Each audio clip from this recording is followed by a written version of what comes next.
Good morning, Glenn. Can you hear us? Yes, I can.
Just red light. Check, check, check 1, 2, check 1, 2.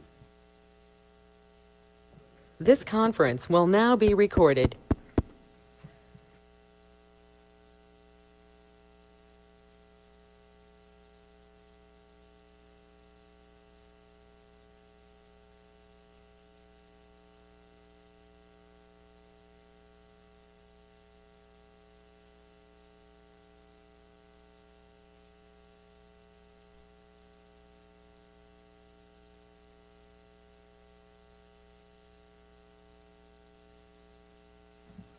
Alrighty, I'll call the meeting to order.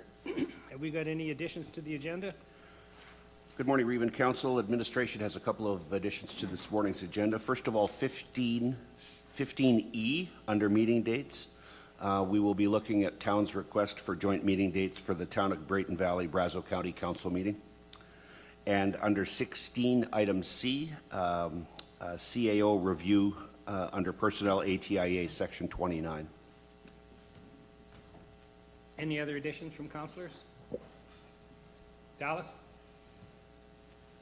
Yes, Reeve, I would like to add under 16, closed session D, Brazeau County personnel, ATIA, Section 29. There's two parts to this in closed session. They are related, but I can identify them separately if you prefer, or we can just call it under one. So one is Brazeau County personnel. Yes, ATIA 29. Okay, and what was the other one? That's the only one. The other one is also personnel related, so it could be a separate item, or they're related, but they are still separate, so. You know what you're talking about. Which way do you want it? I will just add another one then. Okay. So 16E, also personnel, ATIA 29 once again.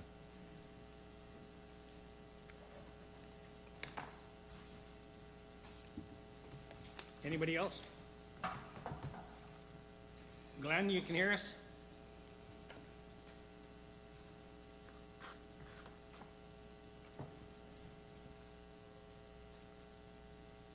Glenn, can you hear us? Can, Reeve. I don't have anything to add. Can you guys hear me? Yeah, you bet. Loud and clear. All right, we need a motion then to approve the agenda with the amendments.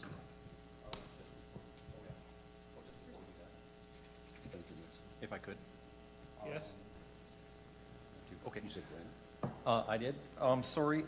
So, Reeve, I just noticed before we adopt some of the information. I noticed a couple of mistakes on page 80 and page 81. Should we just identify them now, or should we wait until we get to them? Let's wait till we get to them. Okay, it's not agenda related, but it is information. Yeah. Okay, thank you. No further questions. So on that, I will move to adopt the agenda as presented, as amended, sorry. Amended. Discussion? All those in favor? How do you vote, Glenn? In favor? Okay. Carried unanimous.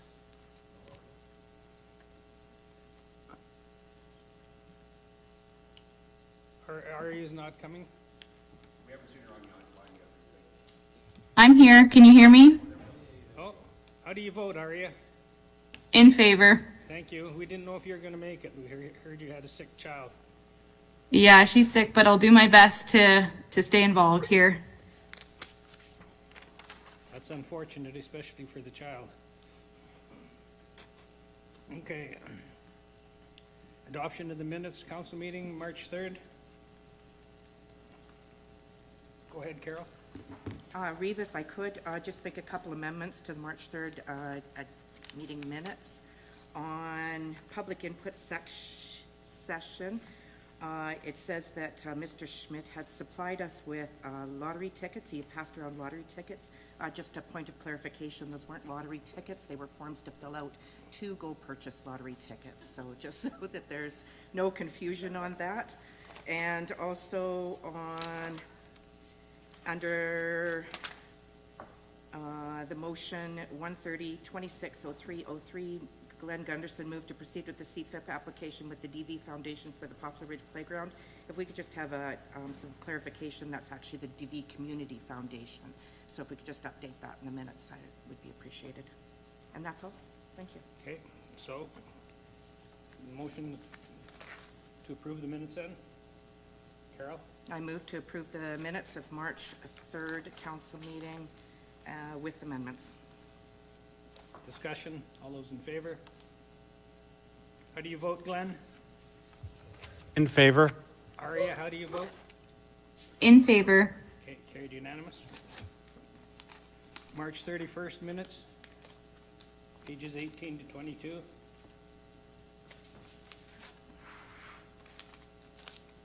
Carol?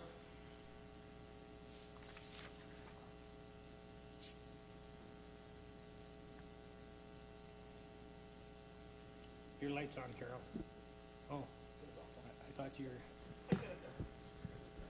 All right, Shane? I move to adopt the March 31st, 2026 council budget meeting minutes as presented. Discussion? All those in favor? Glenn, how do you vote?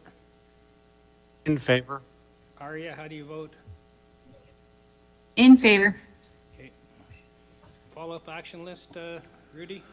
One item, Reeve and Council, listed as completed, motion 109, technically not completed, but this phase is completed. This will be returning to your agenda. Administration seeking additional guidance on that investigation regarding Moose Hill Bridge. Okay, thank you. And no reports, CAO? No reports from me, Reeve. Okay, thanks. We've got public hearing, but that's at 10 o'clock. We got, I guess planning and development, we'll go with 6A. Reeve, may I? Do you want a motion to receive the follow-up action list for information? Oh, okay, sure.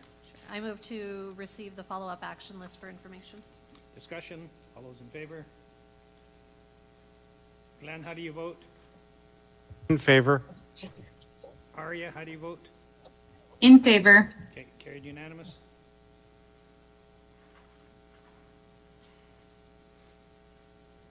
Ready for me? Yeah. Okay. Take her away. Good morning, Raven Council. Rezoning application 26A-001, which is located on pages 23 through 36 of the agenda package, has been submitted to rezone approximately 6.27 acres from agricultural to agricultural holdings within a portion of Southeast 3148-8 west of the 5th Meridian, and this would allow for the subdivision of an equally sized parcel. A public hearing for this bylaw has been scheduled for May 5th, 2026 at 10 a.m. The subject lands are located immediately west of Range Road 85 and immediately north of Township Road 485. Both the proposed lot and the remnant parcel are intended to have access from Township Road 485 as shown on the land location map on page 25. The proposed rezoning is consistent with the county's municipal development plan, and the lands do not fall within any intermunicipal development plan or area structure plan. The policy considerations are reflected in appendices E and F on pages 31 through 36. It is the recommendation of administration that first reading be given to bylaw 1236-26 for the rezoning of approximately 6.27 acres from agricultural to agricultural holdings within a portion of Southeast 31-48-8 west of the 5th Meridian. Thank you. Any questions, councilors? Carol? I just have a quick question. That's a very small parcel. It's just 4.5 acres or 5 acres that they're putting there. Is there enough room there for putting the appropriate waste disposal situation should they develop it into it? Through the chair, they will have to work with the provincial inspectors to ensure that whatever system that they're going to be putting in is appropriate. Quite often in something like that, it might just be a pump and haul so that there's not an actual impact to the land itself, but it's hauled off the property. So that may be what they end up having to go with. Excellent, thank you. Yeah, there's a number of choices for wastewater disposal. Some can fit on an acre of land, so. All right. So we need a motion to rezone southeast to 31-48-8. Shane? I move that council give first reading to bylaw 1236-26, proposing portions of southeast 31-4808 west of the 5th Meridian be rezoned from agricultural to agricultural holdings as shown in the attached Schedule A. Discussion? All those in favor? How do you vote, Aria? In favor. Thought I'd change it up a bit there. Glenn? How do you vote? In favor. All right. So we need all 3 readings on this one? No, it will go to public hearing on May 5th. Oh, okay, right. So I can move on to the next one, which is, Yep. okay, rezoning application 26A-003, which is located on pages 37 through 50 of the agenda package. And this has been submitted to rezone approximately 14.9 acres from agricultural holdings, to agricultural holdings from agricultural, within a portion of southeast 1548-7 west of the 5th Meridian, which would allow for the subdivision of an equally sized parcel rather than the 3 lots previously proposed. A public hearing for this bylaw has been scheduled for May 5th at 10:30 a.m. The subject lands are located immediately west of Range Road 72, from which all parcels will have access, and immediately north of Township Road 482, as shown on the land location map on page 39. The proposed rezoning is consistent with the county's municipal development plan, and these lands do not fall within any intermunicipal development plan or area structure plan. The policy analysis is reflected in appendices E and F from pages 45 through 50. It is the recommendation that first reading be given to bylaw 1240-26 for the rezoning of approximately 14.9 acres from agricultural to agricultural holdings within a portion of southeast 1548-7 west of the 5th Meridian. Thank you. Any questions, councilors?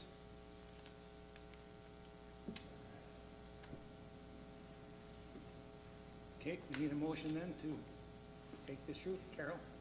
I just have one question through the brief to administration. So this was the one that was originally for the 3 parcels, and they've reneged that and reapplied for just the single parcel then? Through the chair, that is correct. Okay, It was thank you. I just originally want to 3, yes. Confirm that, thank you. I knew it came up again. Dallas? I'll move first reading, bylaw 1240-26, proposing a portion of southeast of 1548-7 west of the 5th Meridian, 14.9 acres plus or minus 6.03 hectares shall be rezoned from agricultural to agricultural holdings as shown in the attached to Schedule A. Any discussion? I'll call the question. All those in favor? How do you vote, Aria? In favor. Glenn, how do you vote? In favor? You know, Glenn, the further you get away, the clearer you come out. You sound clearer than Aria, and you're in Mexico. That's pretty amazing. Or is he? Yes. All right, you got the third one there? I do. Rezoning application 26A-002, which is located on pages 51 through 64 of the agenda package, has been submitted to rezone Lot 2, Block 1, Plan 0923060, within Southeast 1157 west of the 5th Meridian, which is a 4.99 acre parcel from agricultural holdings to rural industrial. The proposed rezoning has been requested to allow the operation of a truck repair and salvage business and possibly a dog breeding business as permitted under the rural industrial zoning. A public hearing for this bylaw has been scheduled for May 5th at 10:15 a.m. The subject land is located south of Township Road 502 and immediately west of Range Road 71, which is shown on the land location map on page 53. The subject lands do not fall within any intermunicipal development plan or area structure plan, while the relevant sections of the county's municipal development plan and the land use bylaw are reflected in appendices E and F on pages 59 through 64. So bylaw 1237-26 for the rezoning of lot 2, block 1, plan 0923060 within southeast 1157 west of the 5th Meridian for the rezoning of the 4.99 acre parcel from agricultural holdings to rural industrial is presented for first reading today. Thank you. Questions, councilors? Kara? Thank you. This area is predominantly agriculture. Like, this is not near a hamlet, not near anything that's zoned rural industrial, correct? Like, this is out in the middle of nowhere, kind of. Through the chair, that is correct. It is predominantly agricultural in that area. Yeah.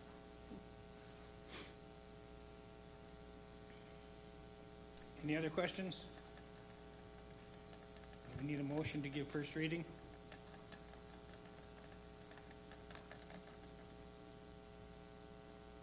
All of a sudden, they Reeve, got microphone shy. may I, Reeve? Yeah, go ahead, Glenn. I move the council give first reading to bylaw 1237-26, proposing Lot 2, Block 1, Plan 0923060 within southeast 1150 of 7 west of the 5th Meridian, 4.99 acres plus or minus, be rezoned from agricultural holdings to rural industrial as shown on the attached Schedule A. Any discussion? All those in favor? How do you vote, Aria? In favor. Glenn, how do you vote? In favor? Those opposed? Kara is opposed. Noted, it passed. All right, public hearing hasn't happened yet. We got roadside brushing policy. I'm getting a slur in my words there. I wonder why they put S in lisp anyway.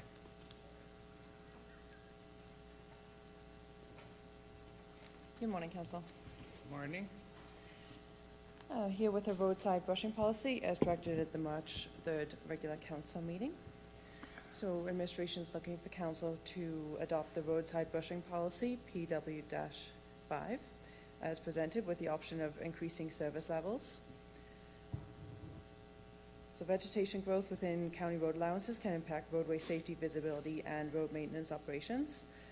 Brushing is currently undertaken in-house by Public Works on a reactive and safety-based basis, focusing on dangerous hazardous trees, sightline improvements, and vegetation that encroaches and affects safety of public travel.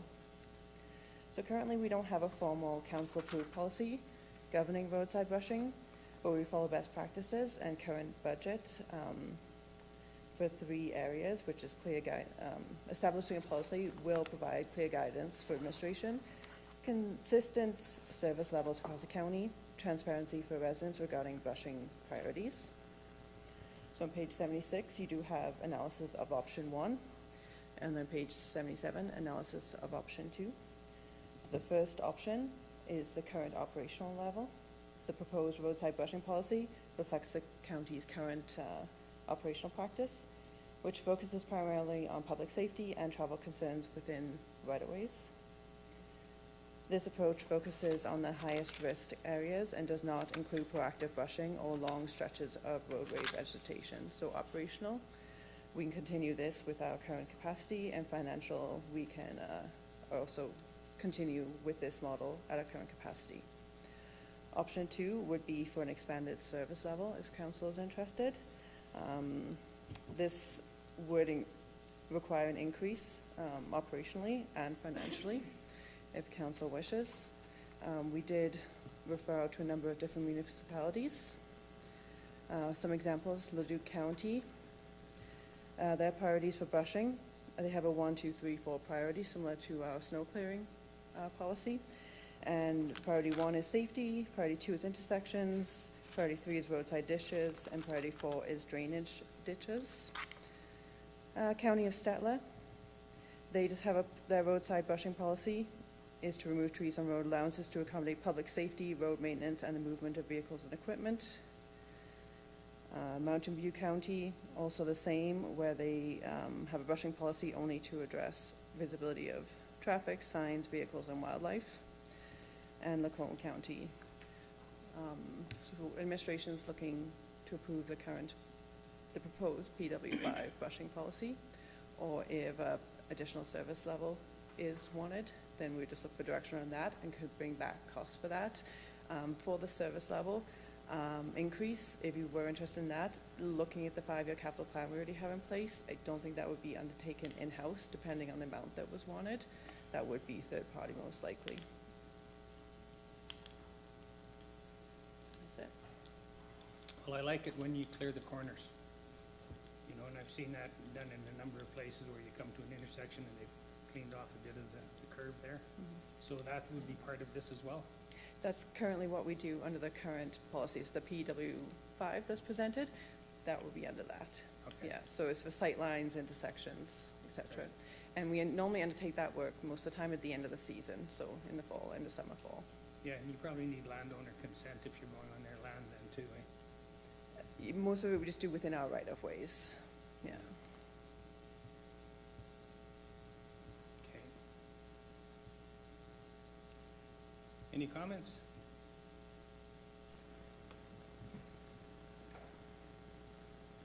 So does council want to adopt the option 1 or option 2? May I? Go ahead, Glenn. I'd like to see us go for option 2. If you guys are ready for a motion, let me know. I'll make one.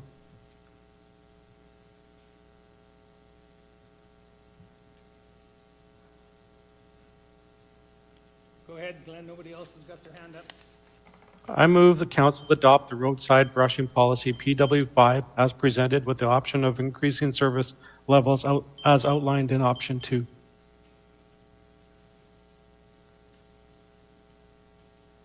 Thanks, Glenn. All those in favor? Oh, you're not in favor? Okay. Aria, how do you vote? Opposed. Glenn, how do you vote? In favor. Okay, so that passed. Aria and Carol.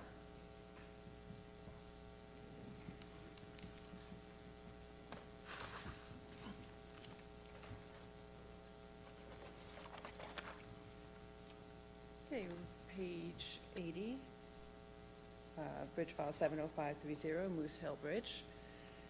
And it was just identified on page 81 that I had a wrong name on a motion. So motion 714-25-12-16, moved by G. Gunnison, strike that. That should be D. Ekstrom on that one.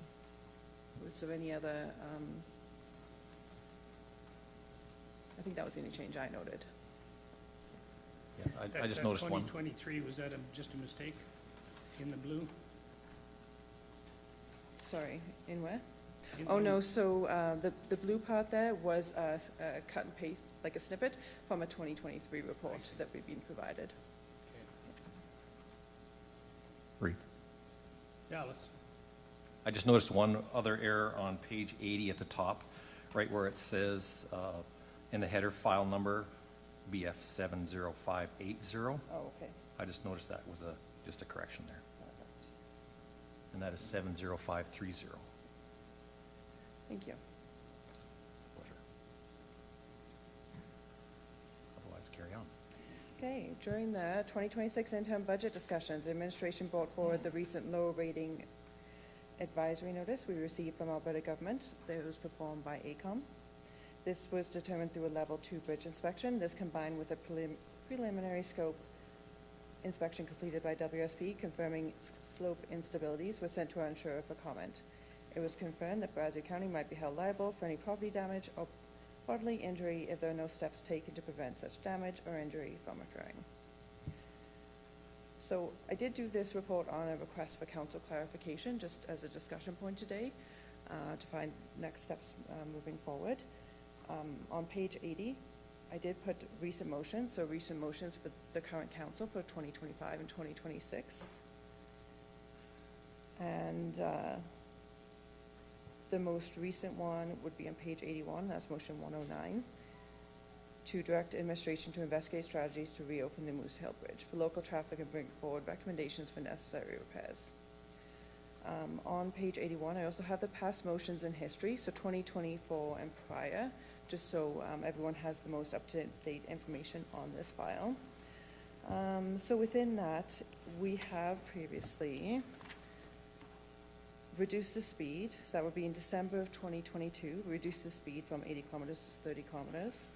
And we also reduced the weight signs going across the bridge in December of 2022. I just identified on page 82, just considerations regarding local traffic. It's very hard determining what local traffic is, as well as enforcement considerations, just actually how to enforce that, even if these measures were taken into consideration. There is an extra report from December 6, 2022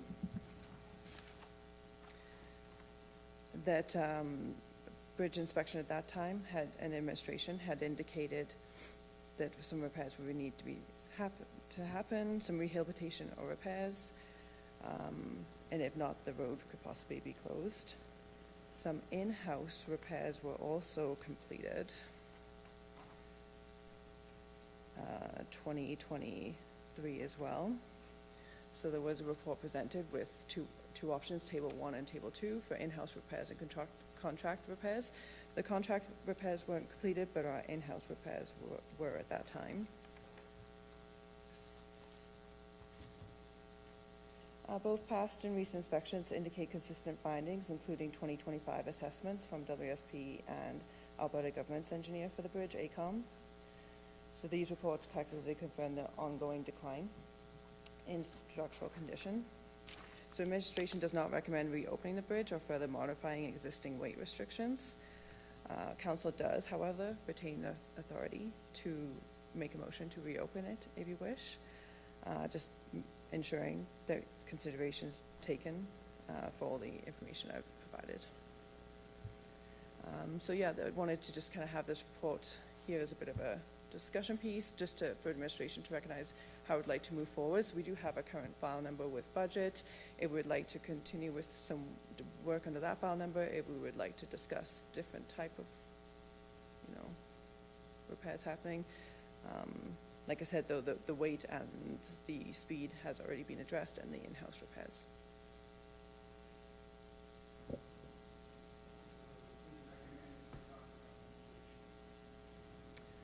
Administration can, just based on the paperwork we've received, like with the Alberta Government's AECOM low rating advisory with our insurance company. I wouldn't, but council retains the authority to reopen the bridge if they wish. Kara and then Dallas. Thank you. If we reopen the bridge with everything that we know, I would suspect council would be held personally liable if anything happened. and I seen a nod, so maybe a verbal confirmation. That is correct.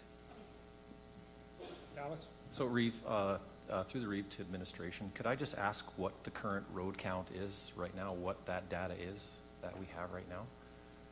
I know we kind of mentioned it the last time, but I don't know if that was fact or just a guess. And also, what funds are remaining in that surplus account, or that surplus from the original WSP investigation? Current road count I don't have in front of me. Okay. I'll pull up the last step application and it'll be on there. As for the funds, I'd also have to refer to Colin or jump on my computer just to find those numbers. So if we're going to table it, I can grab those. Okay, I think that would be invaluable. So Reeve, I've asked a special guest to join us today. Grant Ornberg is here this morning from Geometrics Group. And I've asked him to come in this morning and provide a little bit of information to council through his professional lens. So if I could make a motion to allow Mr. Ornberg to speak, would that be acceptable? All right, so I'll move that Brazeau County Council allow Grant Ornberg from Geometrics Group to address council. Grant Ornberg. I'll spell it for you. I'll text you. Is that all right? All those in favor?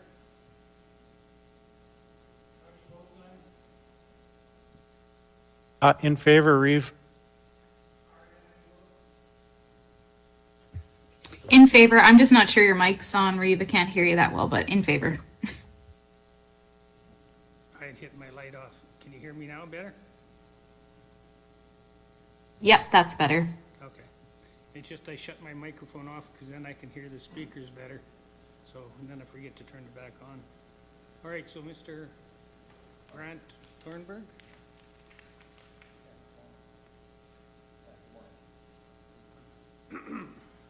Pulled a muscle in my back yesterday, so I'm going to look like a hobbit standing here, but other than that, it's it. Okay, so yeah, just a little bit of a background on the bridge, just from or should I introduce myself a bit more first? Okay, so, yeah, Grant Thornburg's my name.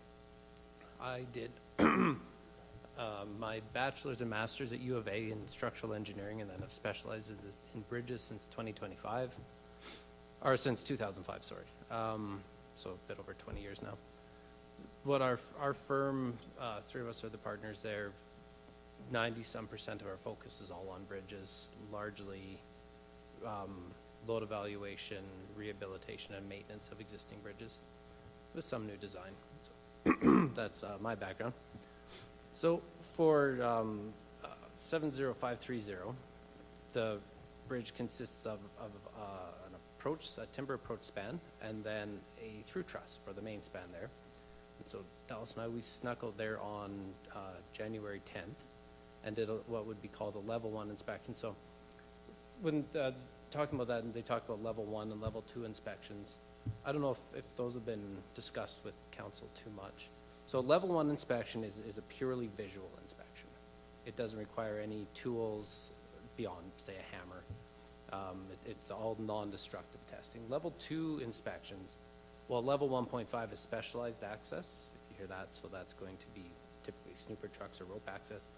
Level 2 inspections then require specific equipment for testing. So my guess is when they talk about a level 2 inspection for this bridge, they'd be talking about coring of timber piles unless they did magnetic testing of the superstructure, which I don't know if they did. I wouldn't assume that they did though. So our level 1 inspection found that the superstructure was in good condition.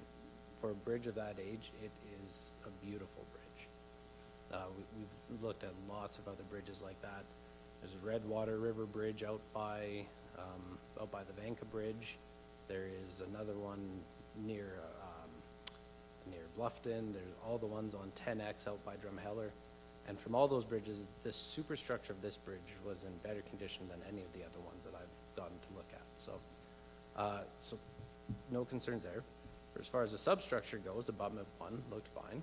Both piers were in good condition. So it is just Pier 2, which is the east pier, or east abutment, that is what's giving everyone concern on this bridge. So I looked at sequential BIM inspection reports from 2017 till the present on this bridge. And the degradation noted at the east abutment has been noted there for many of those inspections, and has been pretty much stable since the 2020 BIM inspection. The photo summary wasn't as comprehensive as it should have been, but 2022 that Wade got out there that year, and Wade's a good inspector. He got everything summarized, and so we can see that from 2022 to the present, there's been little change on that east abutment. So that's the good news of it, is the degradation that we're noting here is slow going. It's not uncommon. I mean, if you look at a lot of other bridges like this, the first one that comes to my mind with geotechnical concerns is a much larger bridge, but it's the Little Smoky River Bridge on Highway 49, which is a deck truss bridge, not a through truss, but similar kind of style. That bridge would be so lucky as to only have the geotechnical concerns of our bridge here in the county. So with regard to, and I guess the other thing I would note from the recent BIM inspections is there was no recommendation in the inspections to close the bridge. That came afterwards. The bridge inspection didn't even suggest increasing the inspection frequency, just because the inspectors who had looked at it sequentially weren't too concerned about the behaviors that they were seeing. Broken wing wall piles occur. It's a wing wall pile and an extension pile that are broken on that bridge. Let's see, what was I going to say? So, yeah, the most recent BIM inspection recommended maintaining a 21-month inspection cycle for the bridge. That could be advanced. Wouldn't be a bad idea if the bridge were to be kept in service. But I'm guessing that Rory recommended that just largely because the degradation that they were observing hasn't been accelerating. I know that my approach for that bridge, given the low volumes of traffic, it's estimated at 80 recently. Before that it was 30. I'm guessing it's lower than 30. When they put those estimates in, that's not based on, when you look on the BIM form, it'll have a traffic count. It's called the AADT. And so when you see that it's on page 1 of your BIM form, that is your traffic count. And if you see an A, that's the actual, so they've done a true traffic count. This one has an E, which is an estimated, so if you have a couple vehicles, they'll prorate a whole day based on a few minute section. So that's how that number got in there. Approach that I would have been probably more inclined to take would have been to increase the inspection cycle. And as far as the abutment goes, like we've talked with a geotechnical firm that we work with quite a lot, and then my one partner, he and I do most of the rehab work at our firm. I would have, there would be options to address geotechnical concerns of the bridge without having to replace it, just because the superstructure is in such a good condition. I'm guessing that a net present value analysis would show that it'd be more cost effective to do the repairs at the east abutment as opposed to a full replacement. And that's, I don't know if a net present value analysis has been completed on that bridge.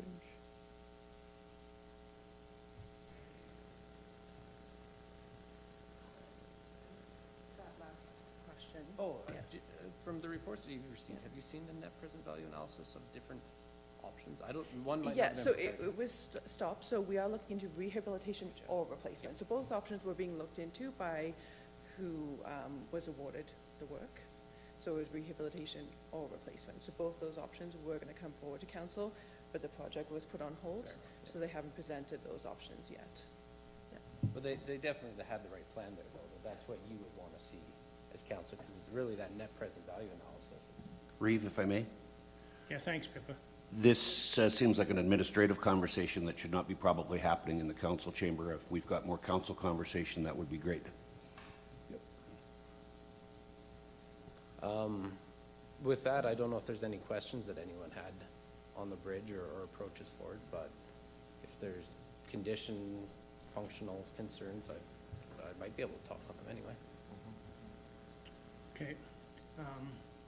So you heard our administrator, so what I'm hearing is that you'd invite him in for a meeting, but there's gonna be a process to take a second look at the possible work anyway. You'd have to go to tender again, I'm assuming. Yeah, yes, Reeve, and that's why we brought it back for additional information. We have a contract currently with WSB Engineering, and I think in order for us to spend money with an organization other than WSB Engineering, we need direction from council. We can certainly redirect them on the contract. I think a lot of the work that we instructed WSP to do was to undertake a significant repair or replacement. We didn't give them the additional option of a quick fix because we had done that through previous motions through previous years, and that wouldn't be something that would be palatable in terms of a STIP application anyway. So that was kind of the direction we went, and that's brought us to this point. And also just to clarify, Mr. Omberg made mention of a level 1 inspection, I think, which is a visual inspection. He apparently has done that, but that was not requested by administration as part of the current direction that we have from council. So I think that clarification that Ms. Whaley is looking for is we do have a certain amount of funds. I don't know offhand what's left in that fund, but that can certainly be redirected by council. If we change the file number, we have to start the process all over again with respect to tender, as per our guidelines that we need to follow. And just through the council, just to update, it wasn't an increased inspection cycle, so it wasn't a 21-month inspection cycle. And yeah, council has provided the level 2 inspection already as well. And what's remaining is $1,415,129. Wow. More than would be required for a substructure stabilization approach. Yeah. Yeah, so Reeve, could I ask Mr. Ormberg a couple questions? Yeah. Okay. So what would you recommend the inspection cycle look like if we were to go ahead and repair? For this, I mean, if a repair was done, then then 21 months could stay a reasonable. That's reasonable. That's reasonable. So AT, they go with 21, 39, or 57-month inspection cycles. Bridge like this, 21 is, unless there's degradation they're concerned of, 20-month will be the most frequent inspection cycle they use. And they use those funny numbers so that you catch it in a different season, essentially, each inspection cycle. So. And is there any special technical equipment that is required in order to fulfill that obligation as an inspector? Nope. Nope. Just visual? For a bridge like this, you would take a hammer to hammer sound the piles. Yeah. Just on every one. A level 2 inspection looking at coring the piles, not a bad idea. I hammered them when we were out there that day, and they sound, right, which is consistent with what the BIM inspection. The BIM inspection didn't notice rot of the piles, which you wouldn't expect at a bridge like this. It noticed some bowing, which again we would expect given the geotechnical movement out there. But yeah, didn't notice rot. So to the first question, no, you wouldn't need, for a typical level 1 inspection, you wouldn't take anything more than a hammer out there. Yeah. And so Grant, for your experience, like you've handled some of the heaviest loads in the province on bridges and getting them prepared for heavy loads. Yep. So that's your field of expertise. Largely my background is that's exactly it. Is the permit loads that travel Alberta, BC, and Saskatchewan, we handle 90-some% of all of them now. So just the niche that we fell into. I don't want any of those on this bridge. No. So in your opinion, okay, so I'm a journeyman machinist, journeyman fabricator. My metallurgy is really good. It's what I specialize in fact. In your opinion, like, what's the life of the superstructure? Can we get Continued on? Yes. Is there a lifespan? I'm sure there is. You're not anywhere near that on this bridge yet for the superstructure. We noticed that one ding from a snowplow or something. That was on a tension member. Yeah. So applying load to it is just going to try to straighten that member out. It wasn't on a compression member. So, out of plane behavior wasn't a concern on this bridge. It's not salted. There wasn't any notable corrosion. At some point, you might want to get a level 2 inspection of the superstructure done unless that was included in the recent one where they do magnetic particle testing on it. Sure. And that just looks for cracks. Sure. We didn't notice any when we were out there, so if it is cracking, the cracks are small enough that they're not apparently visual yet. Yeah, the bridge was put in 1963, and from 1963 to 1989, it wasn't used. Oh, was that right? Okay. Yeah, Interesting. it serviced one resident on the other side of the east abutment there. That's fancy. So in 1989, we put that mile of road in, and it went east, and then it was lightly serviced. Yep. As one might imagine. That's the thing. A bridge like, I mean, so the bridge that I think of that's just like that one is Redwater Bridge. It's 00839. It's also a beautiful bridge. And it services, it's just shy of 500 vehicles a day, but it's part of the haul program. So it sees heavy gravel trucks going over it every day to a reasonable number. I think it sees on average 20 to 40 heavy gravel haul trucks every day. And it did have some degradation to it, which was repaired. Degradation on these bridges, often you can catch it early with inspections because it's going to be cracking around the rivet or bolt holes. And so that's what they had there. We went out to do a strengthening design for that one, inspected it, and the superstructure of that one is in considerably worse condition than 70530, but very similar type of bridge. So a lightly loaded, and so the reason that is that these through truss bridges are flexible. So if you see a lot of heavy traffic bouncing over it quickly, then that every truck is a number of fatigue cycles on the bridge. A lightly loaded through truss bridge with low traffic counts won't see those same fatigue cycles. So the superstructure will last a long time. Yeah, so I'd just like council to know that Grant came and did a level 1 inspection on the bridge out of the goodness of his heart. He's a resident of Brazeau County, just lives east of town here, and no cost to the county. I couldn't even buy him coffee that day. No, aside from all the technical jargon that we're circulating today, there's a significant other factor that I'd like us to consider, and that is the historic factor. Now that our Moose Hill School was burnt by arson, and if we're going to remove this time capsule, our little bridge, we're going to be removing part of our history, which is very sad. It would be a very sad moment for us to lose, for us to erase that history of that area, because it's very amazing.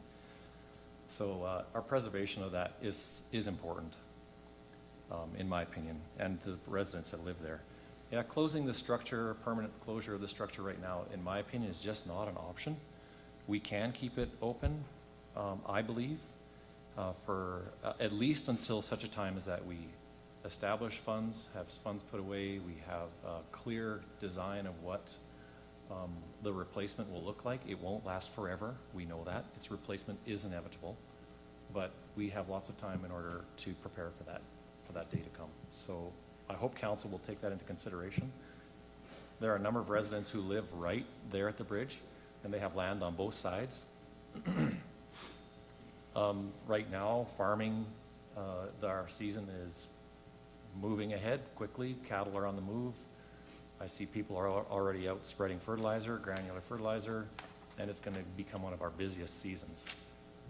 In order to keep that bridge closed would have a devastating effect for some of those people there. So please take that into consideration. Excuse me. Thanks, Grant. Appreciate you. Yeah, absolutely. Thanks for coming in. My pleasure. Oh, I just had one question for Mr. Orenberg, please. Go ahead, Glenn. So we were told that if we did just do that basic repair on the base of it, that the entire bridge would have to be brought up to code, and that was going to be expensive. Is that the case here, or is there a need to do that to bring the rest of the bridge up to code? If you engineer a new base, do you have to re-engineer the whole bridge? No, no, not at all. That's a good question. You wouldn't want to. That would make too many projects cost ineffective. So, no, you wouldn't need to do anything on the rest of the bridge. You just want to address degradation at the east abutment. a geotechnical study would be the best information you could get for that, because there are cost-effective ways to do that through dead manning and through geogrid fabrics. So, but no, the rest of the bridge you wouldn't want to spend money on because it's in too good a condition. Okay, thank you. Yes, sir. I have a question. Yes, for you, sir. if one- Yeah. Do you have just a rough idea on what this may cost in order to do something like what you're saying? So, yeah, from the study side, yes. Because we're working, the only reason is we're working with Thurber right now on larger scope studies up for Suncor right now. And so a geotechnical study, I would guess at a higher end, you'd be in that $30,000 to $30,000 range. You wouldn't need too much with that. And now it could be, if they ultimately deem that they don't need any drilling program as part of it, so they don't want a borehole, they might have borehole information close enough that they know the strata there, then that number comes down quite a bit. But that's if the geotechnical firm wanted to do a borehole out there to know what layers of soil they had, so they could better determine, they'd use it for their global stability analysis. So if they have good enough, then that number, if it becomes a desktop study, then it's, in that 12 range, so. Yeah, I think we have some of that information. Okay, yeah, so, Obviously, when we hire another firm to find information for us, we own that information, that's ours. Yep. So we're glad to share that information. And any idea what, like a dead man pile would be a good idea? Yep. Just from a practical perspective, any idea what that might cost, or anything that you could compare that to? Driving, well, You may have done in the past. yeah, I was pricing that out, not as a dead man purpose, but for a new abutment. So Right. Steel piles are approximately, say, $400 a meter right now. Dead man piles, say you're going down 10 meters, ballpark, just to get low enough. Pile setup per pile is going to be, in the 2026 unit price guide that AT produced, it's about $8,000 per pile. Maybe you have 3 or 4 of them back there. And then driving was, what was it, $80 a meter? The driving's the cheap cost of this pile work, so, but about, so I mean, say 40 times another 80, so another, I don't know. Okay. Add a little bit of contingency to that, but say another $5,000 of driving once you actually start driving the pile, so. Okay, I get you. Those would be the ballpark numbers that I would be using for that, and then, so really, yeah, it's just a function of how many piles end up being required to dead man the end there. Right. And then the excavation work, but that's usually not a big expense. Right. So, yep, those are the numbers, and I can send you over the unit price guide. Oh, that'd be If fantastic. that'd ever be interesting. AT maintains a pretty good document there, Or so. transportation, yeah. Exactly, yep, gotcha. Okay, that would sound great.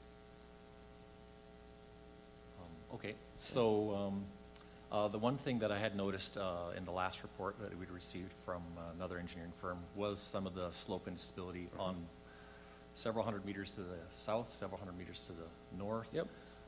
Is that a great concern for us? I mean, I'm not willing to spend the money to fix what Mother Nature has done. No. But is it something that we should pay attention to underneath the bridge directly? Like, our right-of-way is 66 feet. Yep. And the bridge itself, inside dimension, is 16.5 feet. So if we would address 40 feet underneath the bridge directly, under the abutment directly, is that something we would consider doing, and is that an expensive endeavor? No, I mean, Modesta Creek moves, we know that. Yeah. It carves new channels all the time, you can see that just looking along it. Mhm. The channel that it's at was a good selection, and the work done to make it as stable as it is was whoever designed that did a good job. But I mean, these channels do move. We see it all the time. So,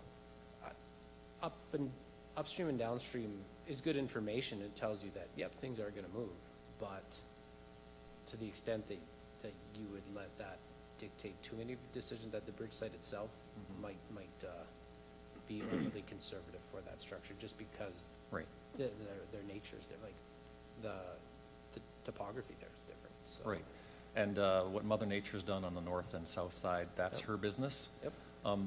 The abutments are engineered fill, that's an engineered design, so that is a very different structure in comparison to something that has been Yep, untouched. exactly, yep. It's not the in situ and it doesn't have the steepness of upstream and downstream of the bridge, so. If not for the engineered nature of the structure, yeah, you'd probably see a lot of the same behavior, but it's a completely different beast that you're dealing with there, so. Yeah. Okay, really good. No further questions? Sure, yeah, no. Appreciate you again. Email me if you need anything, yeah. No, thanks much. Take a 5-minute.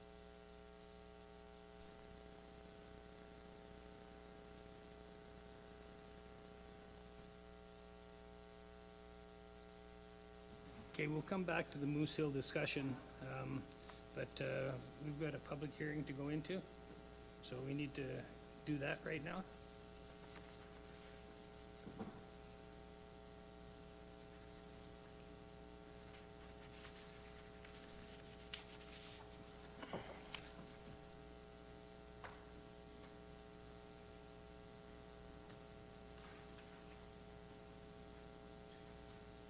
All right, take it away. Do you want a motion to go in? Yep, we need that. One of you counselors want to make a motion to go into public hearing for, I think it's 1231-26? Carol? I move to go into public hearing at 10 o'clock for file number, is that the right file number up there? 25A-015, bylaw 1231-26. Discussion, all those in favor? How do you vote, Glenn? In favor. Aria, how do you vote? In favor.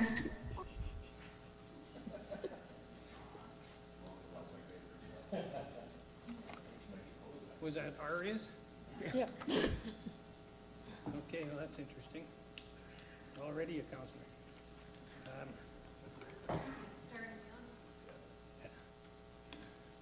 All right, so take it away there. Okay, thank you.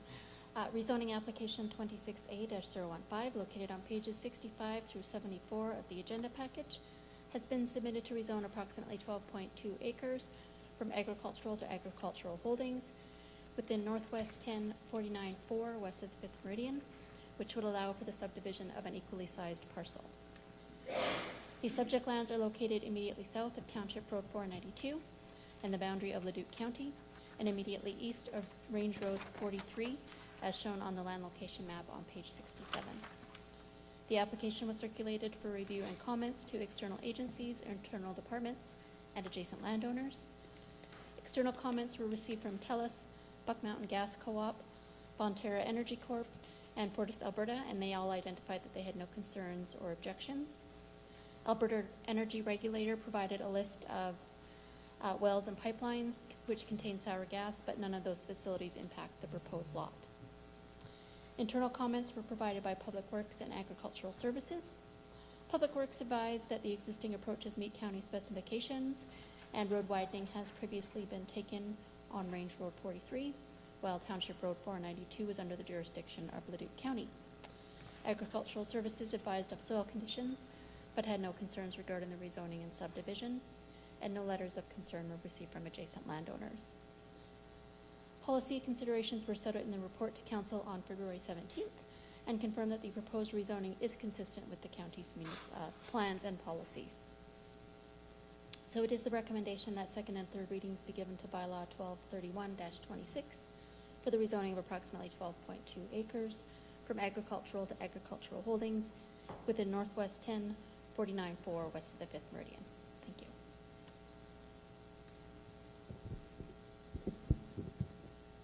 Shane, go ahead. We have to come out of public hearing before we make any motions.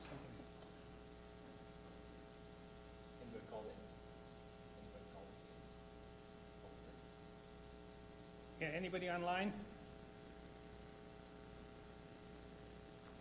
Okay. Reeve, was there anybody in the auditorium? I seen that there were people there. Yeah, no, we're good there, Glenn. So does anyone want to make a motion to come out of public hearing?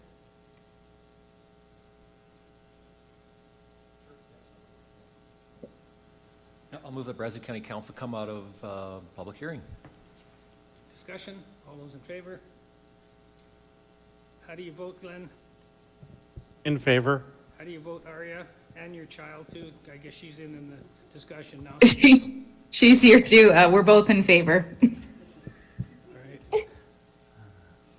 Okay. Does anybody want to give second? You need second and third reading if I read this right? Yes. Correct. Shane? I'm going to use the green cup. I move that council give second reading to bylaw 1231-26, proposing Northwest 1049-4 west of the 5th Meridian be rezoned from agricultural to agricultural holdings as shown on the attached Schedule A. Discussion? All those in favor? How do you vote, Aria? In favor. Good, you got a coach there with you. Glenn, how do you vote? In favor? Okay, so that's carried unanimous. Anybody wish to give third reading? No. May I read? Go ahead, Glenn. I move to give third reading to bylaw 1231-26, proposing Northwest 1049-4 west of the 5th Meridian, 12.2 acres, be rezoned from agricultural to agricultural holdings as shown on the attached Schedule A. Discussion? All those in favor? How do you vote, Aria? In favor. How do you vote, Glenn? In favor? Okay, carried unanimous. Yeah, you go to third reading, Carol, when you're doing all three at the same time. So in this case, first reading was already done.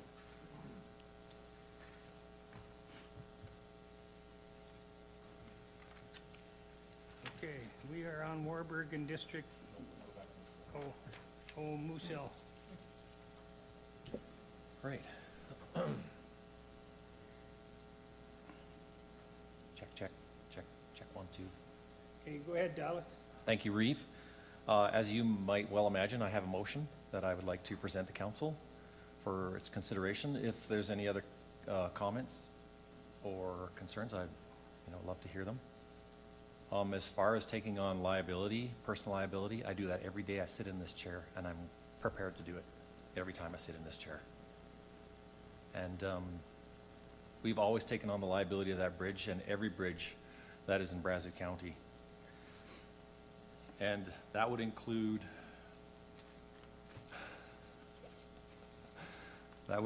Range Road 51 and Township 474 Bridge, East Antros Road Bridge, Range Road 40 at Township 474 Bridge, not the city service bridge, and the Birchwood Bridge will maybe come to our door one day, and that also includes the two large bridges at the Brazeau Dam that we just discussed recently. So I'll take that on. I'll do the heavy lifting, you guys, no problem. Okay, so besides accepting liability for everybody, was there any direction of what council was going to do? I'll put a motion to the floor. Is that okay? So I move, right?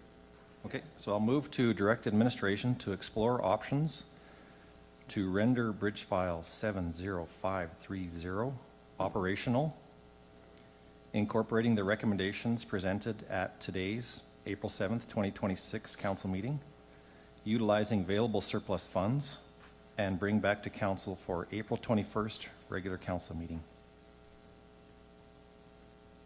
Is that a little tight, Rudy, Pippa? Some recommendations I don't think should be tight. Thank you, Reeve. I guess I'll have to get Ms. Whaley to speak about the timelines. In order to undertake this motion, I think we'd have to do so by redirecting the funds currently under being directed towards the WSP agreement. And if we start a new file, I think we would have to re-tender. So that would take more time. That makes sense, Rudy.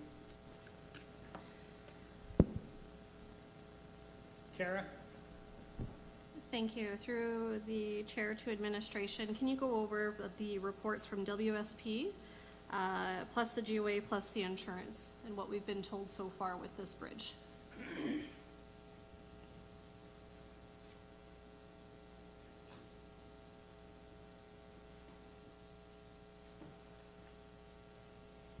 Hey, to Reeve and Council. This bridge file, the investigation into it started before I was in this role, so this is why we went back on some history. So you see some history from 2020 until today, and there's been different steps along the way in bridge inspections and from administration and bridge engineers as to what recommendations were, and we've taken certain steps regarding reduced weight, reduced speed, in-house repairs. We haven't got contracted repairs approved to this point yet, so we haven't done any external contractor repairs. Council motions and past STIP applications was for full rehabilitation or repair. So that's what administration's been acting on, as directed by council. We do have, yes, level ones that are being completed. The level 2 rating advisory from October 24th, 2025 from ACON on behalf of the Alberta government. And yes, it spoke to the abutment 2 and all the issues that was found there.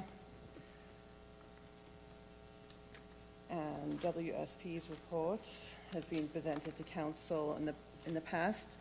I will just mention again, though, that they hadn't completed their investigation, and that's what we brought forward to council in the past. So it was put out to public tender, past council's direction of rehabilitation or repair or replacement of the bridge.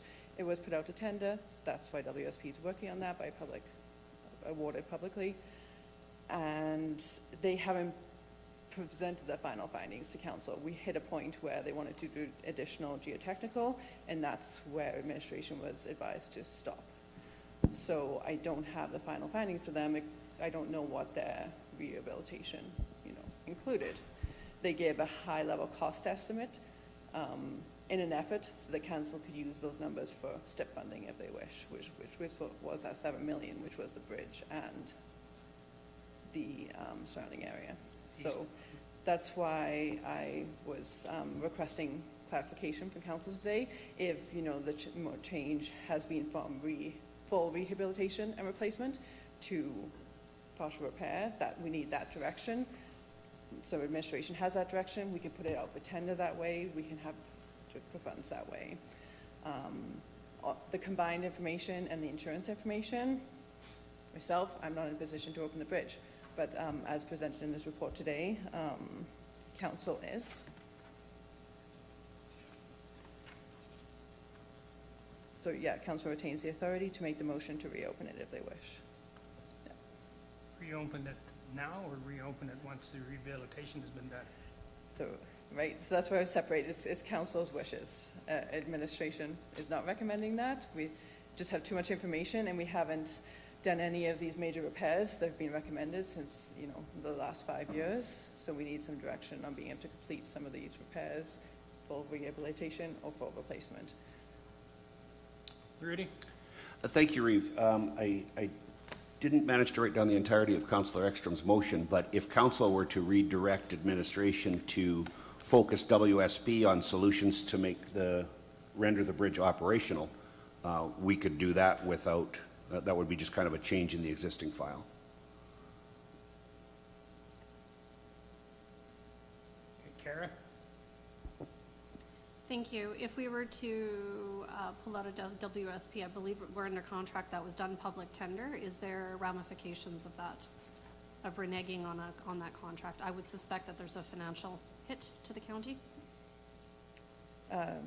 Through chair to council, I don't know the details of that, but there would be, because it was public procurement, and we did have a contract signed with them, so. I didn't come into this meeting with that information, though, so I can find out. Yeah, I think there's still some more head scratching to be done to really think about this. I don't want to spend money that we shouldn't be spending. I don't want to put us into liability as well. I do want the most cost-effective way to get that bridge opened up again somehow, but how without doing the proper work? you know, and having it properly engineered, however you do that. I think the last recommendation from who we're currently using, WSP, was for an additional, I believe it was 172,000 for, 162,000, thank you, for additional geotechnical work. And then that's from that, they were gonna bring forward the options for rehabilitation, replacement, whatever it might be. And there was, you know, funds in that, but we did bring forward to council, just making sure that was the direction you wanted to go. Right, Reeve, if I may? Go ahead. Yeah, so my understanding is that additional geotechnical, that's too expensive. We can do it for a lot less. That additional geotechnical stuff is over and above. We're not under contract in order to do that. That's what I was told by administration. And in the motion that I've crafted here, I'm just asking to direct administration to explore options to render the bridge operational, incorporating recommendations presented at today's budget. I'm not asking for a complete redirect. I'm asking for you to do some exploration work. And I'm not going to speak too much more into this unless we're in closed session, but that's kind of the direction I'm asking for. Keeping this bridge closed is simply not an option. It's just too devastating to the people that live there. It's too important to them.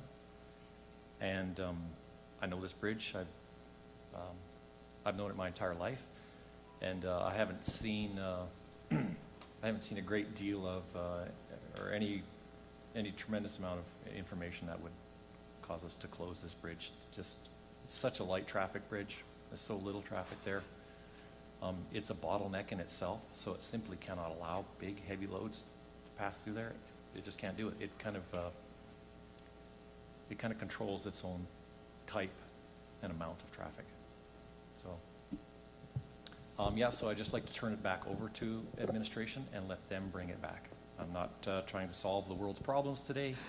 I'll do that another day, but if you want to modify the motion, I can't amend my own motion. That would be contrary to the rules. I asked for it to come back to the April 2020 regular council meeting. I don't think that is too unreasonable to bring back some recommendations, but time is of the essence. We're losing time. We've lost a great deal of time. And if administration asked us to close the bridge, initially we said it was temporary. If you would have told me it would have been permanent, I would have approached this completely in a different fashion. That's all I have to say about that. Through the chair to council, so it isn't permanently closed at this moment, so it is temporarily closed. The bridge is temporarily closed at this time, not permanent. Closed and come back to this discussion after an enclosed. If I'm seeing some head jiggles about that, just to, if there's something I'm missing or if somebody else is missing. But somebody'd have to make a motion to table this motion till and after an enclosed session.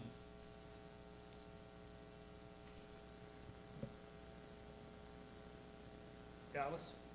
I'd prefer not to do that. I would just like to hand it over to admin and let them bring some recommendations back. Okay. I'd like to get the ball rolling. You're comfortable with that, Pippa? And that date works, yeah. Okay. Then I'm comfortable. All right, so Dallas has a motion on the floor. You want to repeat it just so everybody knows? I want to table. Pardon me? Sorry, I'll get you, Kara. Thank you. Go ahead. Thank you. I believe that we should be going into close to discuss some further items on this one. So I'm prepared to table this and add it under 16F. And I might need help with the tabling. And I said I haven't made the motion yet, but tabling for legal. What's the ATIA? Is it 19? Thank you.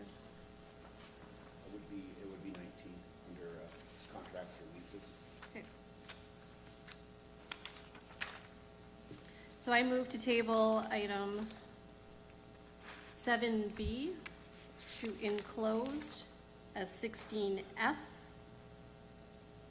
quoting ATI section 19. ATIA section 19. Any discussion? There's no discussion on a table. Oh, yes, there's no discussion on a tabling motion. Those quirky little motions. All those in favor? How do you vote, Glenn? In favor. Aria, how do you vote? In favor. So that's carried with the 2 opposed, Dallas and Shane opposed. Here, here. Okay.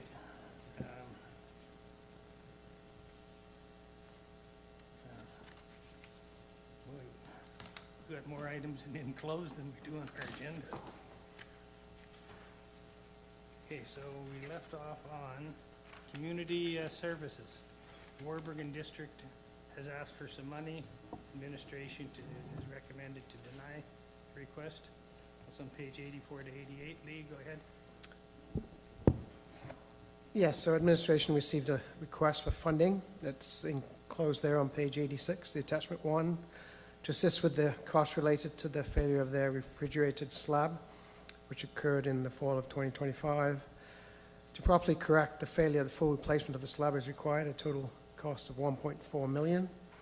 Administration has reached out to the organization to confirm if they required assistance arranging to speak MLA for grant support.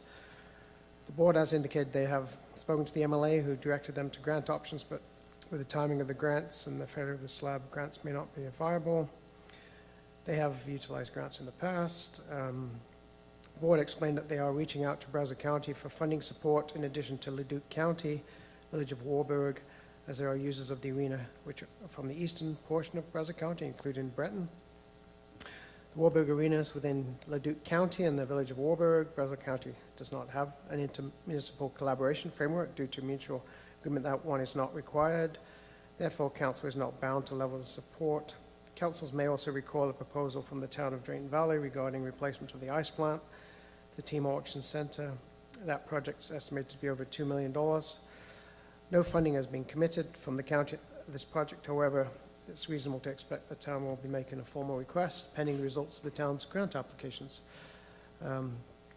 Administration is recommending that funding the Warburg Arena refrigeration slab replacement be denied. Kara? Thank you. I do know that our kids use this arena. Question is, and I didn't see it in here, and so I apologize if it was. I looked a couple of times. Do we know if Leduc County is putting money in? They're making, I haven't heard anything yet. They were making the same application to them.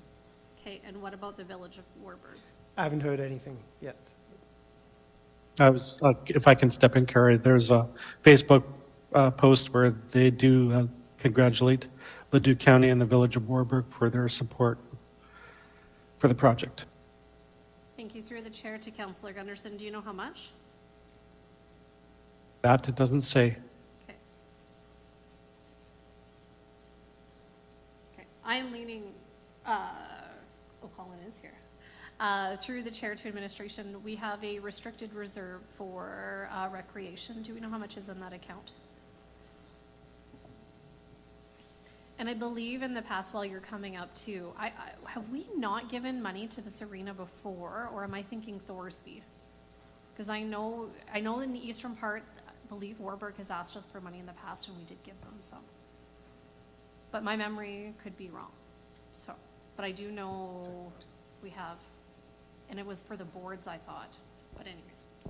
Just do the chair to council. Yes, not aware of previous commitments of funds to any of those groups there. We do have the recreation restricted account that is funded through the campground there. So we have approximately, just off the top of my head, probably about $600,000, $500,000 in there.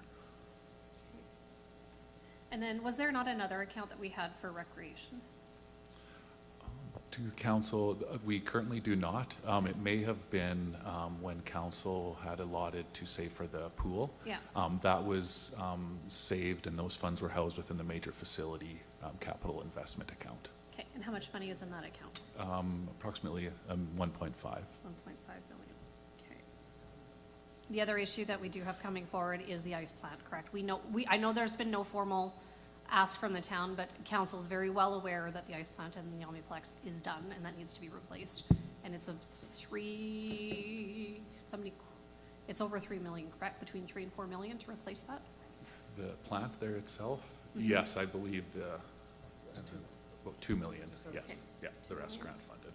And then we would just have to check just that major facility capital. Mr. Chambers does raise a good point that I do believe council stipulations that for the recreation one as well, county-owned facilities are one of the items that's been listed as a requirement on those reserves. Okay, thank you for the clarification. I appreciate that. Shane? As somebody who lives on that side of the river, we do use that, but at the same time, I think the timing of this is poor with, the Joint Rec Committee just did a tour of the Omniplex, and it is requiring that ice plant and some work. If this was any other year, I'd be all for helping them out, but I can't see how we can pull this year. It's unfortunate, but I think it's the reality. Like, there's more than just an ice plant that needs to be done at the Omniplex, and we have a lot of big things coming, so. Kara? Maybe more just a comment. I would like to see something, maybe the 200,000, it's quite steep.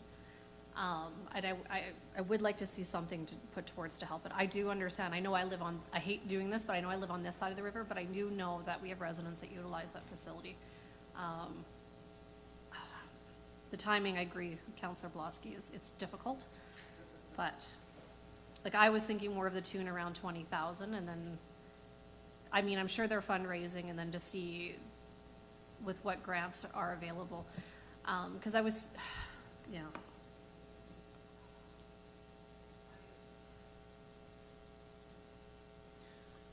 Lee? I could find out, see how much Leduc and how much they've committed, if that helps. Yeah, not that I want to delay this, but I think it would help round out making a decision about finding out what the surrounding communities have given, and if any fundraising efforts have been and what they've been so far, and put this on for a next council meeting, just to get a little bit more information. Yeah, I think that's a good idea. I think we've got money for it. We just find out this other information and then put your best foot forward, so I agree. So you need a motion to bring this back at next council meeting once information is supplied. I move to defer a decision on the Warburg and District Memorial Arena funding request to the next council meeting, subject to funding information. Discussion? Yep. Go ahead, Dallas. Thanks, Reeve. I spoke during the budgetary meetings about us staying in our lane. Recreation is important, I recognize that, but we have enough recreation problems of our own that we can't deal with, so this is out of our lane. It's unfortunate, but it's just not something that, we just can't afford it. We don't have the money, we just can't afford it. I beg to differ, but we'll differ on another day. I just look at, Parkland has contributed money to this area, for their residents. At the Omniplex and other functions. Yeah. The pool. Pool, the library, yeah. So that's outside, looking after their residents in another municipality. May I, Reeve? Go ahead, Glenn. It would be nice to know just who's using it. I do agree with Kara that some of our, I think the girls were playing hockey there at one time, right? Or ring it or whatever. But I do think that there's a lot of our residents using that facility because they can't get ice time in Drayton Valley. So it'd be nice to know when they come back just what the uptake of it is. Okay, so has anybody made a motion? Oh, you did okay, to delay it till next council meeting? Okay. Any further discussion? All those in favor? How do you vote, Glenn? In favor. In favor? Correct, in favor. Okay. Arya, how do you vote? In favor. Those opposed? Those opposed? Dallas. All by himself again. All right.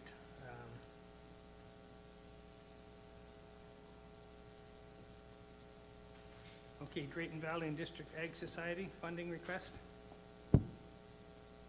Yes, so on page 89 of your agenda, administration received a form letter from the Drayton Valley and District Ag Society for their 2026 season of their ag and community programming. That's attachment 1. The society is dedicated to revitalizing ag and preserving Western heritage and strengthening their farming, ranching, and rural livestock that defines the region. So for 2026, the society is moving towards a unified sponsorship model rather than seeking sponsorship for each individual event programming. Just to give you some history, Brazeau County used to provide the Ag Society with an annual amount. So instead of just coming for multiple events, they could just give one sum. It was $5,000. And then the Ag Society got away from running multiple events. So then Brazeau County moved to that funding per application, per event. So while no formal application for the community event grant has been made, administration reviewed the request against the community organization FIN 7 policy. It allows for administration to approve requests to a maximum of $1,000 for individual event. There's also allowance for council to consider requests for multiple events hosted by a single organization. Administration recognizes the importance of the events society is planning to host and is recommending that a grant request be approved for $2,000, contingent on year-end report being submitted. Funding for future years would be impacted on failure to supply such a report, should council agree. Section 1, Section 4, at its discretion, Brazeau County retains the right to refuse any request or to make an exception should the request not meet all the policy criteria but deemed worthy of review. Just in their letter, some of the events they're proposing is the Ranch Scramble and Bronc Riding, Oil Country Classic Steer and Heifer Show, the Antique Tractor Pull, and then they have multiple pancake breakfasts, barbecues, and community dinners.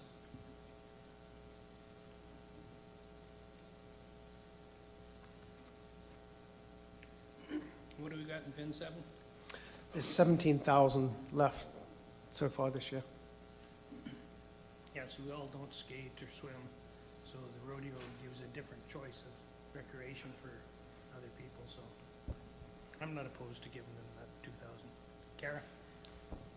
I'm not opposed either. I just got some questions. Do we have a copy of their most current financial information?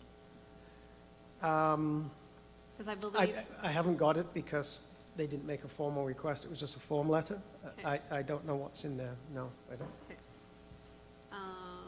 That would be a question, is what they do have there in their bank account, and if they do need the money. And I know with indoor rodeo, we don't give them money. We're doing in kind instead. 4-H, we do in kind, and they do apply. And if they'd ask for more, we direct them to apply for the 1,000, and then to top up with our in kind services. So I'm just trying to be consistent on what we do for 4-H and the other Junior Rodeo Association, 4-H, the Pro Rodeo. Somebody else help me out with some of the other events.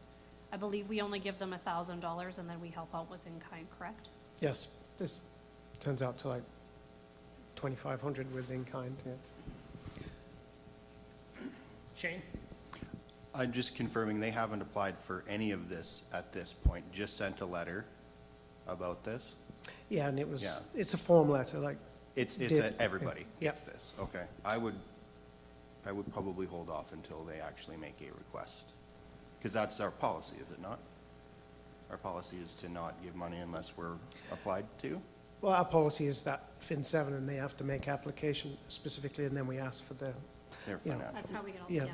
yeah. Yeah, okay, I'm just confirming, so that's. Yep. Yep. Art, Go ahead. thank you. Could we maybe direct administration to reach out to Egg Society and let them know what the process is for applying for funding? And if they're looking for extra, then there's going to be obviously extra details that we're going to, Yep. and information that we're going to need. Yep, they can make the formal application and then, Absolutely. Yep. Okay. Then we're being consistent. I appreciate that. Thank you.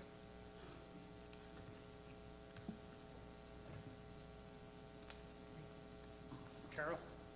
Through the reef to administration, could you just give me a little history on the $5,000 that you used to give to the Egg Society and how that differs from where we're at now? before my time, they used to make multiple applications for different events, and so then council made let's just give them, it was included in the budget, 5,000, and they had, you know, like guitars and denim, there was a lot of events, and then I think during COVID, things slowed down, and then they weren't running the events, so then actually administration came and said, let's, and we'd changed Fin 7 too, as far as having this formal application, so at that time, we just said, you know, we'll base it on each individual event, and they can make per application per event. But they're going back to what they used to do. Yeah. Okay, so previously we had a multi-event amount that we granted them of $5,000. Yeah. And that was just for the Ag Society, yes. But we don't have that policy in place any longer. No, I could say, like Canada Day, we do put funding in there for the town of Drayton Valley and Breton. That's been in our annual budget every year. Okay. The other point I just wanted to make is this is in our lane. This is our community, and this is in our lane, so I think we should be supportive of these types of situations or events. If it's only $2,000, I don't think that's a lot. But if this is not a formal application that they're making right now, this is just an event application. Is that? Yeah, it was just a general mail out to, you know, asking for sponsorship. They're looking at, you know, different, if you look on page 93, they have different amounts for different, and their most expensive one is the Legacy at $2,000, but there's a Heritage sponsor, $1,500, Homestead sponsor, $1,250, Harvest, you know, so and so.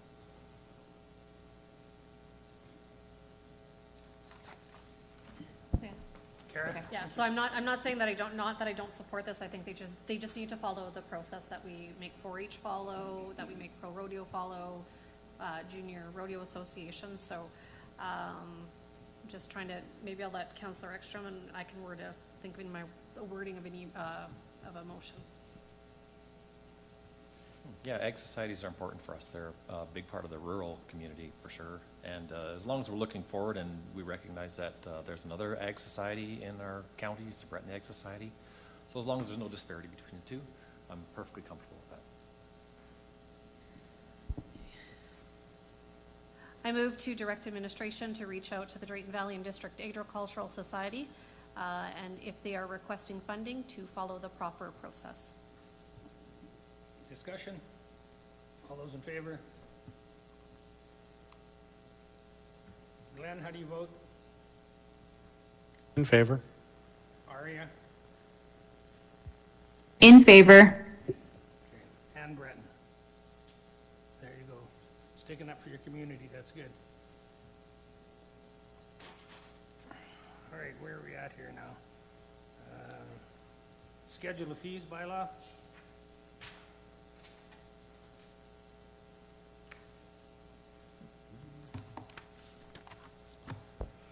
Good morning, Council. On page 94 of your agenda, you will find a request for council decision in regards to approving an updated 2026 Schedule of Fees bylaw, number 1239-26. The recommended action is the council give all required readings to bylaw 1239-26, the updated 2026 Schedule of Fees bylaw. Administration is bringing forward an updated schedule of fees for council's consideration with 2 changes included within. One of them is Public Works is bringing forward proposed additions to the schedule of fees to reflect the updated aggregate levy bylaw 1232-26 that was approved by council in February. Proposed changes relate to late penalties and violations, and they can be found on page 104 of your agenda. And secondly, Community Services is proposing changes to the rates for Easy Ford and Modeste group campgrounds in order to align with the Let's Camp online booking system. The Parks Division would like to eliminate all but the daily rate for bookings. These proposed changes can be found on page 111 of your agenda. Kara, because my daughter has two RV parks, I'm not going to vote on this, so I have a conflict of interest. Is that what it is? Pecuniary too. Pardon me? I think pecuniary maybe as well. Pecuniary? Yeah. All right, thank you. All right, any questions for administration? Okay, if not, we need a motion. We can give all 3 readings today too as well. Oh, I got lights up. I'll start with Shane. I move that council give first reading to bylaw 1239-26 and updated 2026 schedule of fees. Okay, any questions, comments? If not, all those in favor? Aria, how do you vote? In favor. Glenn, how do you vote? In favor. Okay, that's carried unanimous. Carol? I move to go to second reading for bylaw 1239-26 on the updated 2026 schedule of fees. Okay, just want a clarification. You Point of move order, yeah. second reading? I move second reading. Thank you. Sorry. All those in favor? Aria, how do you vote? In favor. Glenn, how do you vote? In favor. Okay, carried unanimous. Looking for a motion to go to third reading. I move to go to third reading for bylaw 1239-26, an updated 2026 schedule of fees. Thank you. All those in favor? Glenn, how do you vote? In favor. Aria, how do you vote? In favor. Carried unanimous, and a motion for third reading. Dallas? I'll move that Brazeau County Council give third reading, bylaw 1239-26, and updated of schedule fees. Thank you. Any questions? All those in favor? Aria, how do you vote? In favor. Glenn, how do you vote? In favor. Thank you. That's carried unanimous. We'll just take about 30 seconds just to bring the read back in.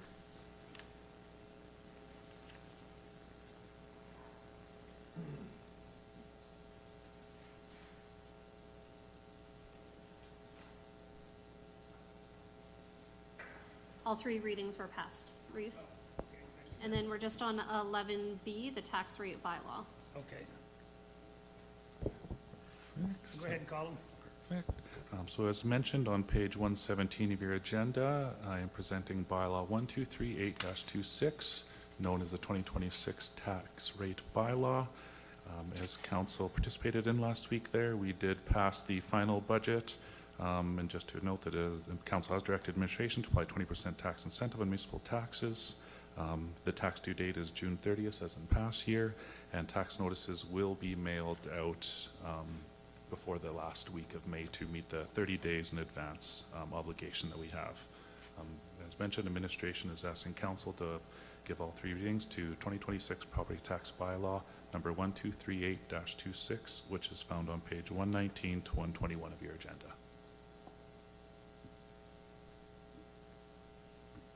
Okay, what's your thoughts? Shane? Get the ball rolling. I move that council give first reading to bylaw. Oh, may I? Sorry, I was thinking we were still questioning. Oh, sorry.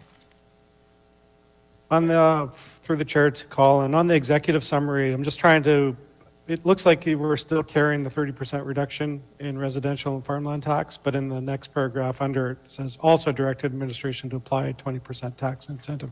Can you just clarify what that first paragraph, the 2026 tax rate bylaw is presented with no increase to municipal taxes. The presented bylaw also continues to carry forward a 30% reduction in residential and farmland tax rate?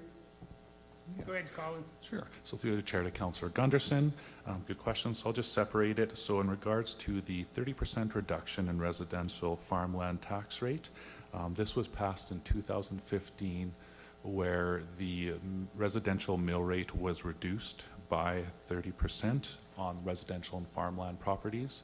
So essentially just stating that that has not changed since that time. That is still in full effect. Thank you. That makes sense. I got it. Thank you. Yes. And then just the 25%, I believe in 2023, council had created 3 subclasses within the non-residential portion, so that, as mentioned, the 20% tax incentive that was provided last week, those would be the 3 subclasses impacted. So, or on the residential side, we reduced the mill rate on, or council did, by 25% on the non-residential pieces in 23. So that's carried forward as well.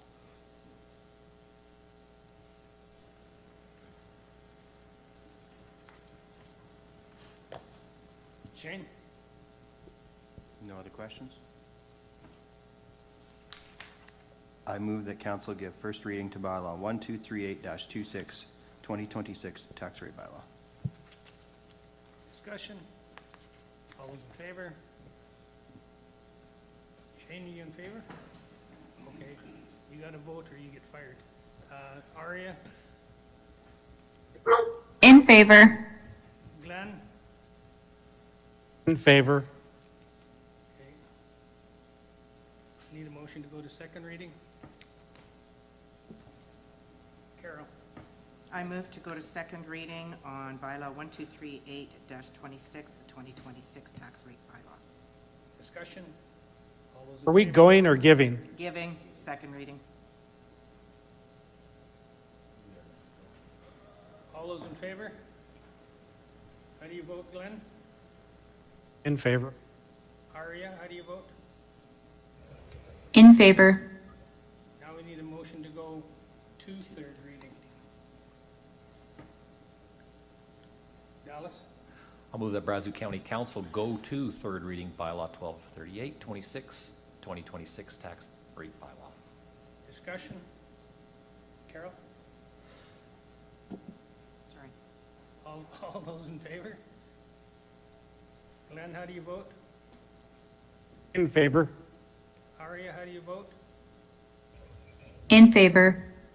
Now we need to give third reading. I move third reading of bylaw 1238-26, the 2026 tax rate bylaw. Discussion? All those in favor? How do you vote, Glenn? In favor. Aria, how do you vote? In favor. Okay, well, that's dealt with.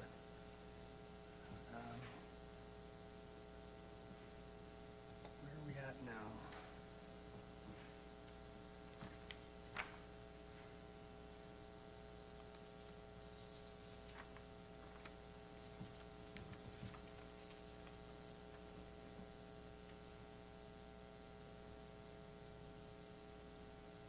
Boy, we are really moving along here.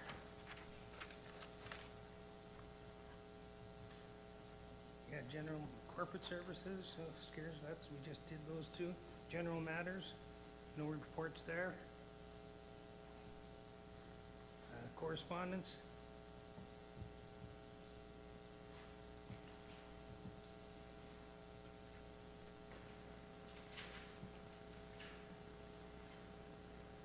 Now, often we accept these grants, correct? Yeah, we could have a motion just to, In this particular case, the grant was applied for and we were successful, so this is just correspondence from the minister indicating that we were successful on the project grant application. but do you say thank you for something like that when you get the grant?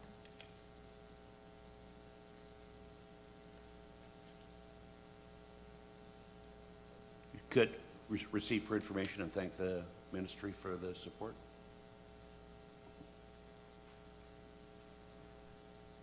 Anybody want to make that motion?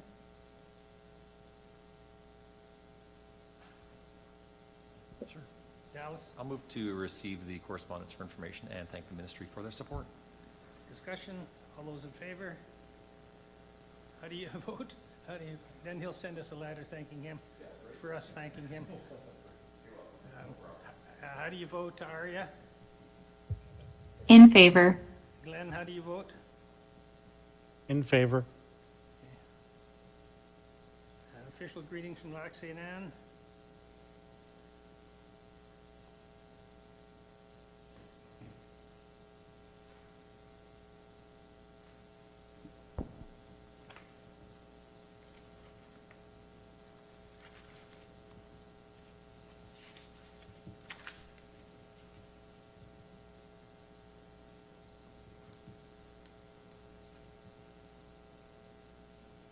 Are we wanting to be involved in this?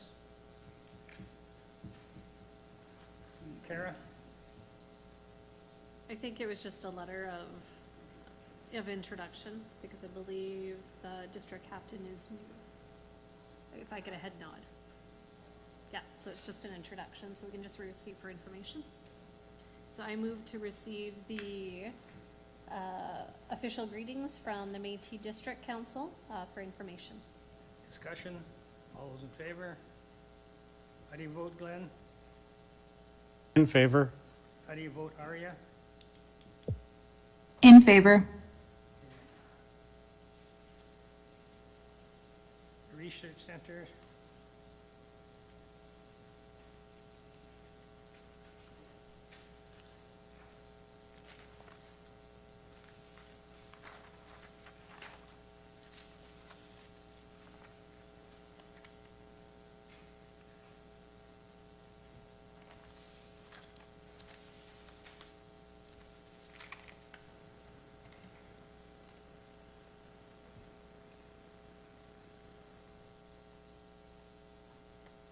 Where did 132 go? Reeb, I don't have 132 in my book. Can we bring it up on the screen? Yeah, I don't have it in my book at all either. Oh, wrong number?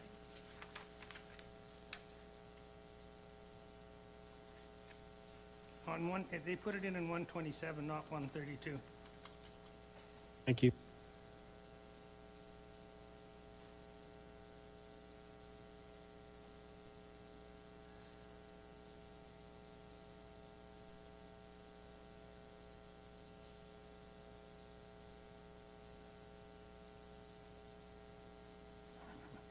Staying in our lane, Dallas.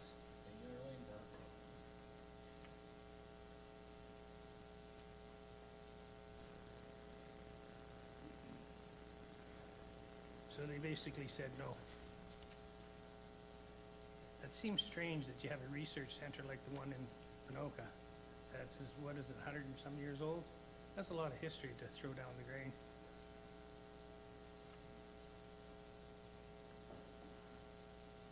Okay. I'm just trying to find the updated. I believe there's been a change in this. I just can't find it right now, just through my work with RMA, that this may be staying open. Because this letter is dated, what's the date on this letter? It's old. I don't see the date, but I believe this is old. Okay, things have changed, I believe, since then. I just don't have everything in front of me right now. Okay, well. So I'll leave it there, but there is work being done. Work is being Yeah. done, yeah. Yeah. Well, there was a resolution in that regards too, wasn't there? There's a committee too. I've been working closely with the group out of Lacombe on this one. Yeah. I mean, to me, it reminds me of the Breton plots kind of thing, you know, 100-year plus history. And to lose all that, that's historic. All right, councilor reports. I'll move to receive the Agriculture and Agri-Food Canada Research Closer letter for information. Discussion, all those in favor? How do you vote, Glenn? In favor. How do you vote, Arya? In favor.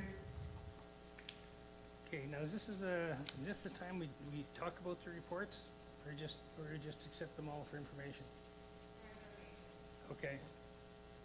Somebody want to make a motion to receive the reports? Carol, I move to receive the council reports from February as presented For information. for information. Discussion, all those in favor? How do you vote, Glenn? In favor. Daria? Arya? In favor. Thank you. So that's carried unanimous. Ratification of council's attendance at the MLA Budget Town Hall, March 13th. Who attended that? Councillor Volk and myself attended, but we've already dealt with this. We're just going to do a no charge, so we can just pass this item. Okay. So just a motion to ratify. Carol? Oh, Sorry. I think Councillor Gunderson had mentioned that they're not going to charge for it, so we can just delete it from the agenda. Okay, I move to delete 15A from the agenda. okay. Discussion, all those in favor? How do you vote, Glenn? In favor. Arya, how do you vote? In favor. The second one, I think you guys already authorized me to attend there. I suspect not. I move to authorize the Reeve and/or designate to speak at the Frank Maddock High School commencement June 13th at 11 a.m. Discussion, all those in favor? Glenn, how do you vote? In favor. Arya, how do you vote? In favor. Okay, Flying Club invitation for council to attend pancake breakfast and fly in the airport June 13th from 8:30 till noon. Kara? We have in the past, thanks to Councillor Gunderson and him being proactive, we usually have like a tent and we usually hand out information and donuts and stuff. So Glenn, maybe you can speak to more what you've done in the past for this? Yeah, if somehow we could have a budget set aside for, 50 donuts or 100 donuts or something. It'd be handy. Take a table out there again and have something to hand out. I'll bring out a water cooler. I'm just looking through my calendar to see if I'm available that time. I think last time we gave a budget up to $500 and it was just to purchase some stuff to give away. And do we have any swag through the chair to administration to give away too? Of course.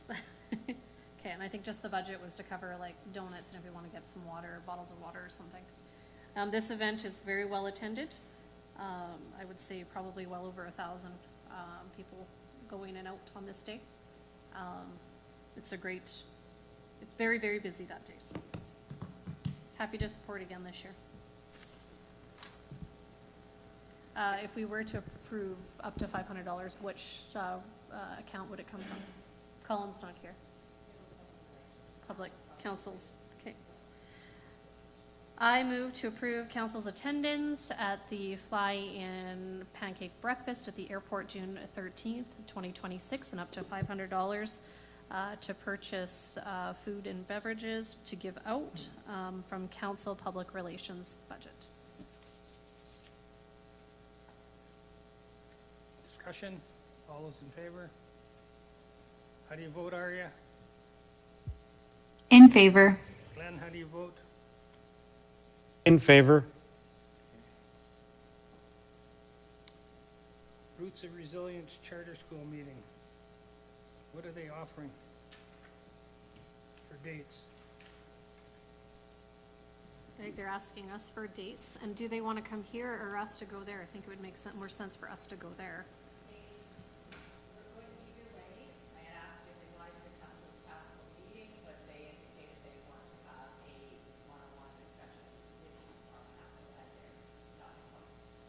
So my suggestion is we go to them and see what they do there. And where is that at, Kara? CET Center, I believe they have half the building rented out. Which one? CET Center Oh, in town, and I believe they've got about half, if not more than half the building.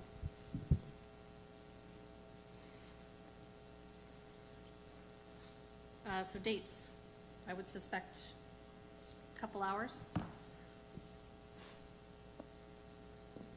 And they were pretty open. They didn't give any dates, okay.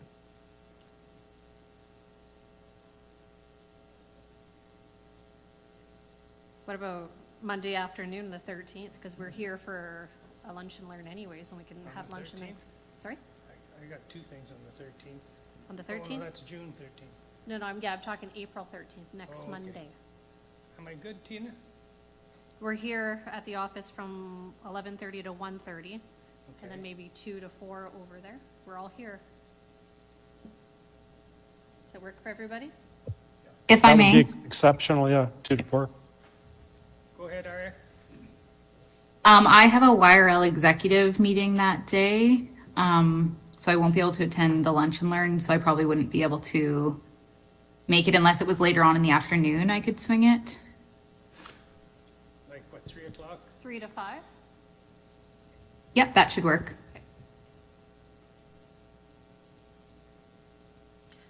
I move to authorize council's attendance with a meeting with the Roots of Resilience Charter School on April 13th from 3 to 5. Discussion? All those in favor? I Oh. did have some discussion Okay, go ahead. perhaps before the motion. I just was going to suggest maybe we contact Charlene and find out what their school period time is, because if we are there and they might be busy at 3 o'clock, we might want to move our meeting till 4, or 3:30, or catch the tail end of their school day and then go into a meeting. Just might be beneficial, might be something we could coordinate with them. As a friendly amendment, just put the afternoon of April 13th. I'd like to make a friendly amendment to that motion to move it to in the afternoon of April 13th. Okay. Discussion? All those in favor? That was a friendly amendment, Carol? Yep. Kara? Glenn, how do you vote? In favor? Arya? In favor.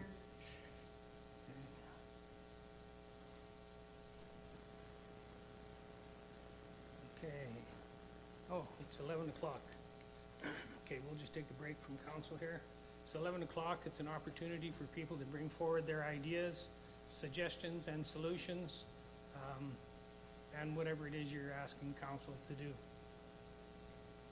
So the floor is open.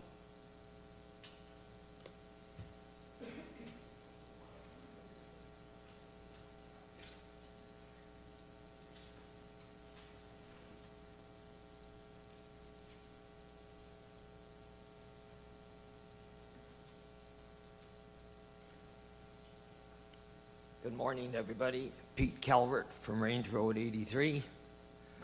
I give you guys probably 5 months to come up with an answer for my road. What are we gonna do with it? It's getting rougher and rougher. This winter, you couldn't even send the snowplow trucks down it because it must have been too rough. Okay, I'm not sure where Public Works, we don't usually get involved with the day-to-day, but Pippa, do you have anything for us?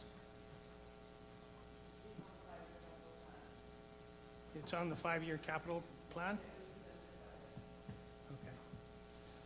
It's been on a 10-year plan for the last 10 years. We're no better off now than it was when I moved out here in 1986. I think You it's a put little- stuff on it and everything, but now it's all peeled off. It's full of holes. The main drive entrance into it has got a great big mud hole in it. You must have done figuring out something because you got a 75% ban on it. Well, they do that to protect it from further damage. Well, there's nothing to protect. Okay. Like, when the road was rebuilt, it was supposed, in the understanding, it was supposed to have been blacktopped.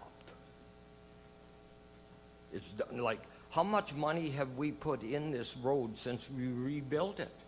And we're no further ahead. So why don't we just blacktop it and have it over with? Well, we're doing that on one right now, 495. Well, I don't care about the other roads. I'm worried about my road. Okay. No one else seems to complain about it, so I'll take coverage for everybody that lives down there. But something has to be done to it. I understand. There's only so much money to go around, Pete. Well, this county has probably more money than most of them do. And There's lots of roads, the same thing this winter. You done a very poor job of snow plowing it. Next thing you know, you got a tractor running down it with a snow plow on it. Who owns that big John Deere four-wheel drive? I do. Well, Which one are you talking? well, there's only one that you guys have got out on the road, snow plowing.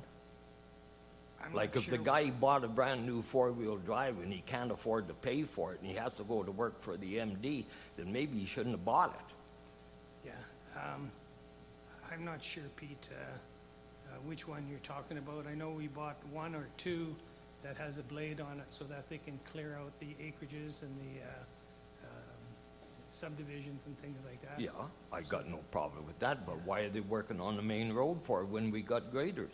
You've only sent a grader down there 3-4 times this winter. Lots of times it's never been snow plowed, Well, you and should it's a tell us- main road. You should tell us about that right away and talk to your counselor. You know, Well, I get see called- that he ain't in either. Yes. So he better be in the next meeting, because I will be back here the next meeting, and he better give me an answer. Well, your counselor is Carol, right here. So what's happening? You drove down it, you told me back in the fall that it was rough. It's, we don't want to get engaged bickering back and forth. But all we can do is speak on behalf of the whole county, because one counselor doesn't have the right to tell a grader what to No. do. So you know that, Pete. So But you it's on- don't come up with an answer for me. Well, it's I on- told you last time, I can stand here all day. I know. I've heard you before. But they said that it's on the 5-year capital rehabilitation plan. Well, So, I don't know, I'm 78, I'm running out of time. I don't think so. I think you're gonna be fine, Pete. Do you mind if I share some information? Yeah? Just previously, the REIT had asked me. So what was presented in interim budget was Range Road 83 is on the capital plan for 2027, so next year, for a base and pave. For next year. Yeah, that was presented in interim budget in the fall. Yeah, it's on the capital plan. Now you're happy? There, I got my answer. That's all I wanted. Well, I'd rather you be happy than grumpy or doc or sleepy or any of the other ones there, so. Okay, All right, thanks, Pete. good morning. Anybody else? Oh. Pace yourselves there. I got one guy here right now coming up, and then you'll be next. My name's Gary Mastery, as you know, Yes? and I guess I just got one question. I've asked my counselor a while back, several times, I think, and from Range Road 495, Range Road 73 to 71, I just asked much money's been spent in the last 5 years on that road, and it's a pretty simple question. I guess I can ask administration or whoever can answer it. I just wanted to know, because we intend to spend millions more on this road, and I think it's ridiculous. I could live with it the way it is right now rather than waste all that money. But I just wanted a simple question, like, and a ratepayer should be allowed to know that, like, how much is spent on my road in the last 5 years? You know, I'm not sure, but it might all be in the budgets for the last 5 years, and we don't do everybody else's research, Gary. You know, it's up to the people to do their own research and to figure out, you know. Well, I've asked several people, and it seems like they're not allowed to answer because somebody up in the higher echelon group or whatever must be telling them to keep quiet, because I don't get the answer. That's just a simple question, and it's very simple. But that's why we have public budget binders and public budget documentation, that you actually do some research yourself and actually figure it out, add it up, you know, in the budget, and any other information you want. How can I do that when it's spent all here? Like, you gonna let me come into your files and look it up myself? No, there's public budget binders, Gary. You know that, you were a counselor here. Yeah, it was run a hell of a lot better then. I mean, I think we got you out of, when I run, we got you out.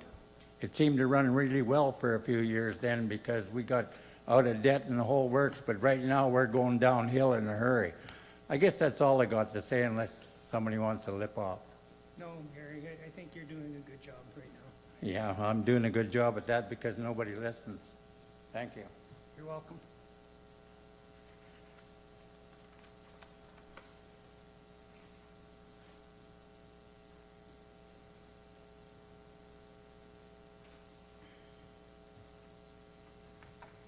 Hi, my name's Les Huber. Yeah, I really believe Gary is right. I've gone through several meetings and agendas, how the money's been spent, but there is no real tracking of any road projects or anything. And it's no different that road or Mr. Culvert's or 73 all the way to 624. I can't look in there and find out. You should be able to push the button and say, that road cost so much so far. And the same with the arbitration on recreation. About a month ago here, you said, you can find it. You go find it and show me. And same with arbitration on the Birchwood Lagoon. That's been going on forever too, and that seems like it's always pushed to the back burner. And I see it today in the agenda, they called it Birchwood Village Greens.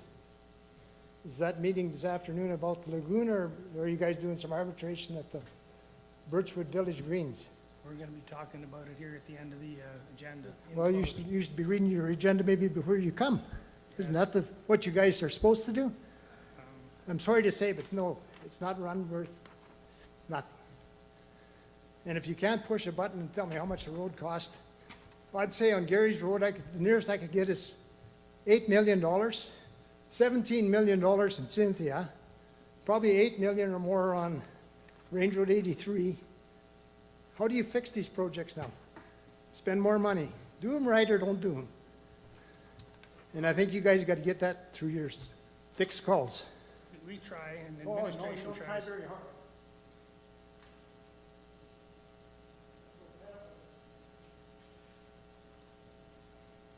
Anybody else?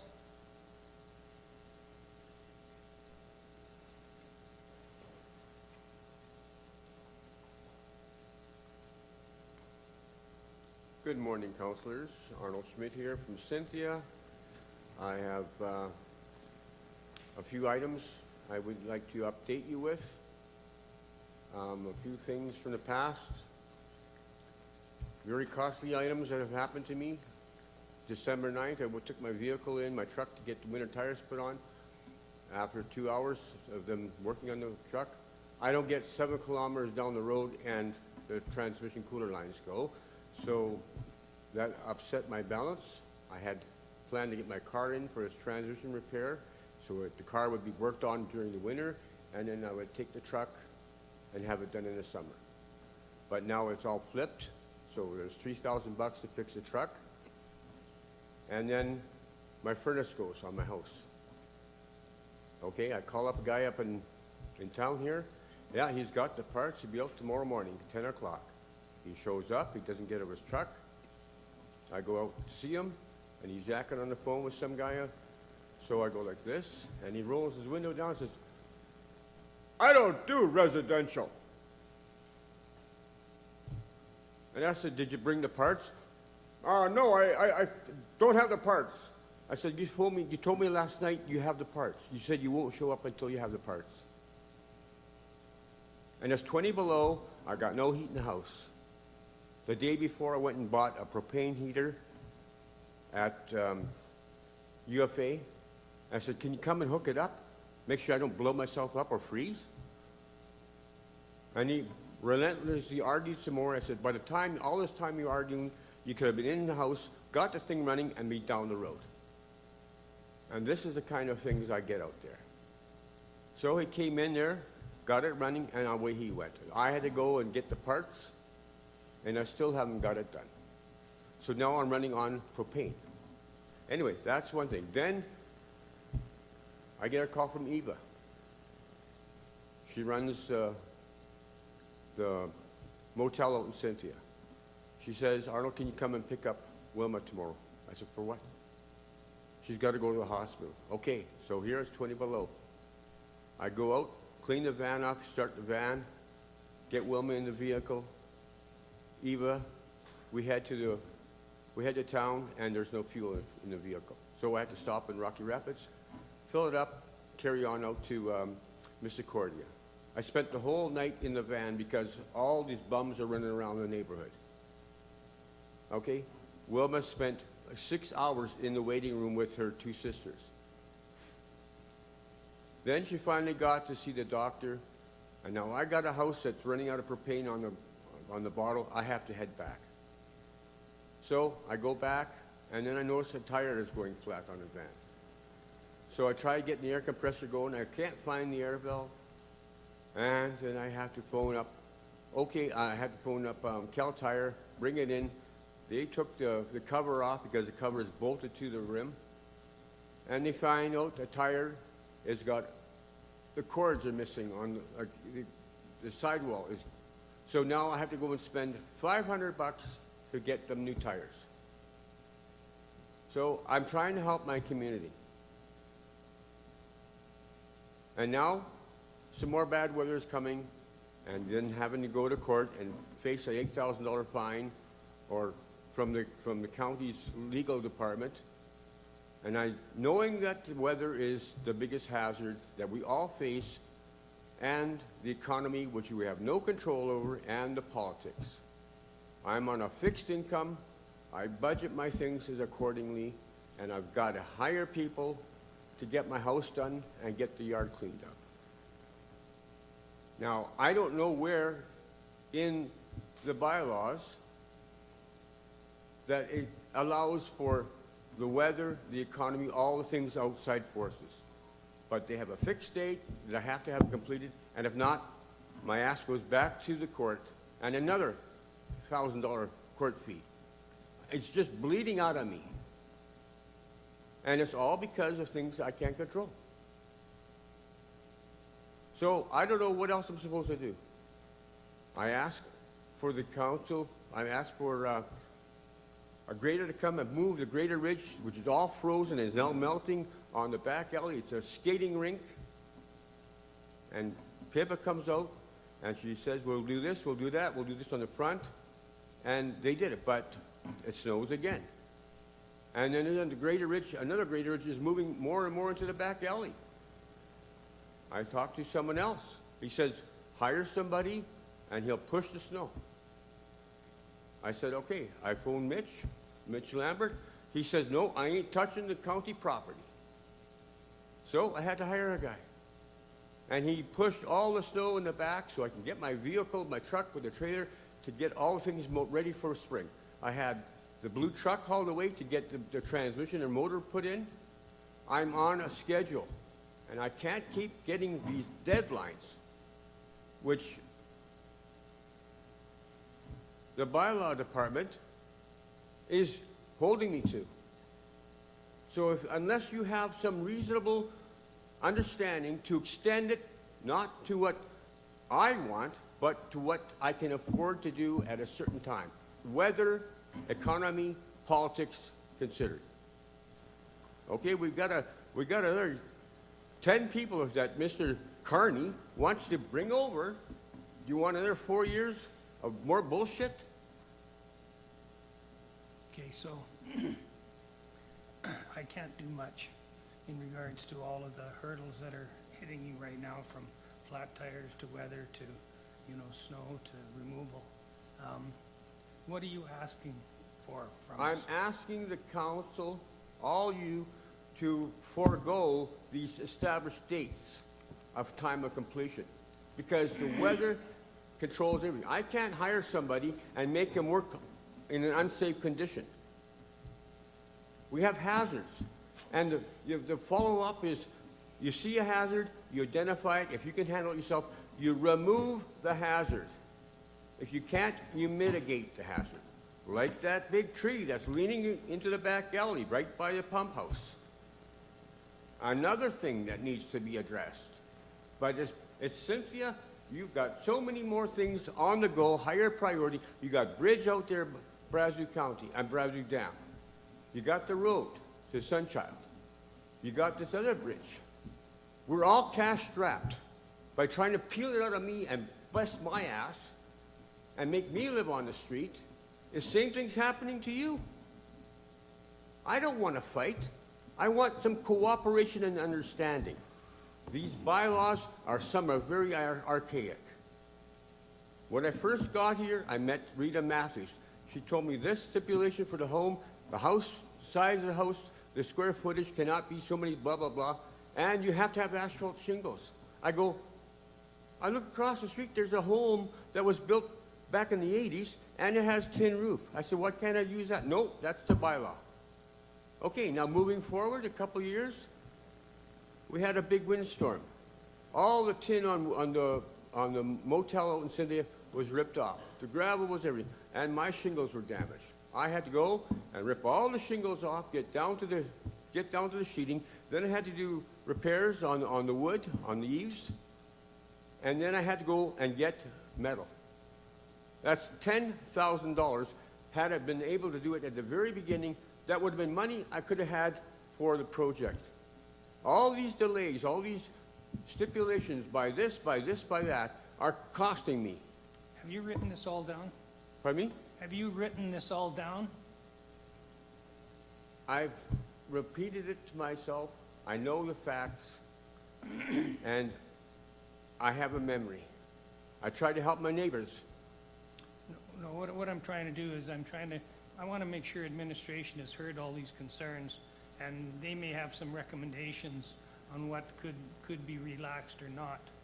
That's the only thing I can offer you too. I can't break the bylaws myself either. So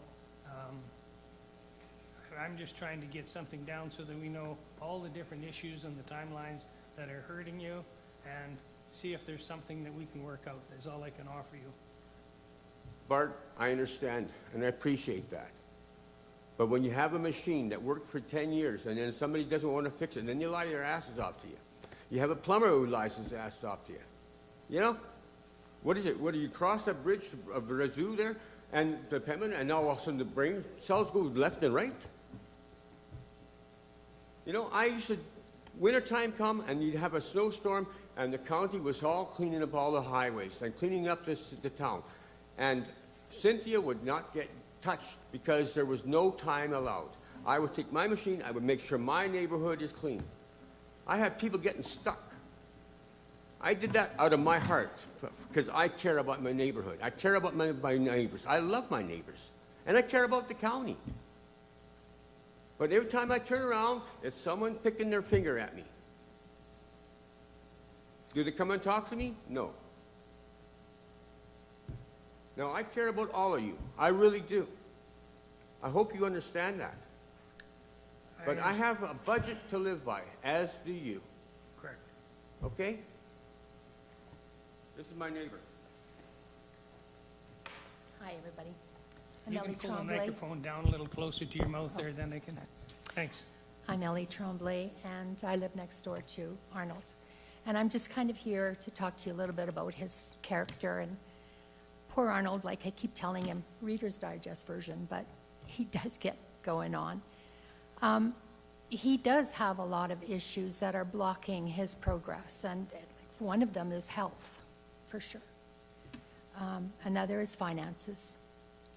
I don't care what his yard looks like, and I really don't know why anybody else should. We're talking Cynthia, Alberta. We're not talking Drayton Valley. There's not a home in Cynthia that's anywhere near the value of, say, $500,000 where they're going to be losing property values.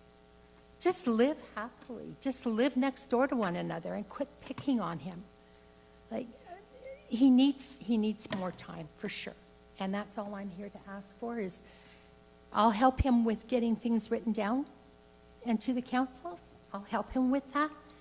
And maybe you can find it in your hearts to give him some leeway. A lot of money is being spent on court fees and legal, and needlessly, you have bridges to fix. Thanks.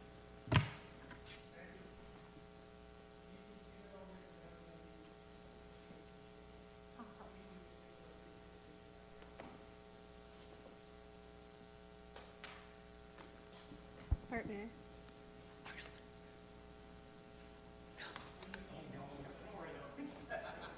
Bart, may I?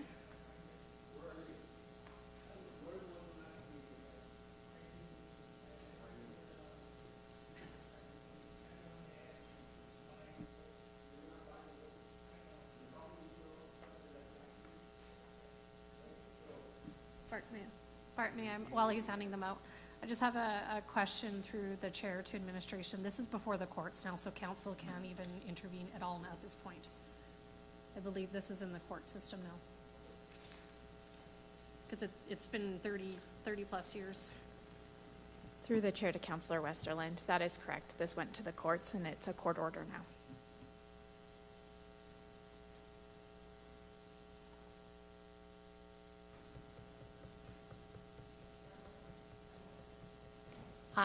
I hit a real bad financial time. My bank account was scammed. Every cent was drawn out except for 94 cents. I couldn't pay my bills. And Arnold helped me, so he has a heart. Yeah, I understand that.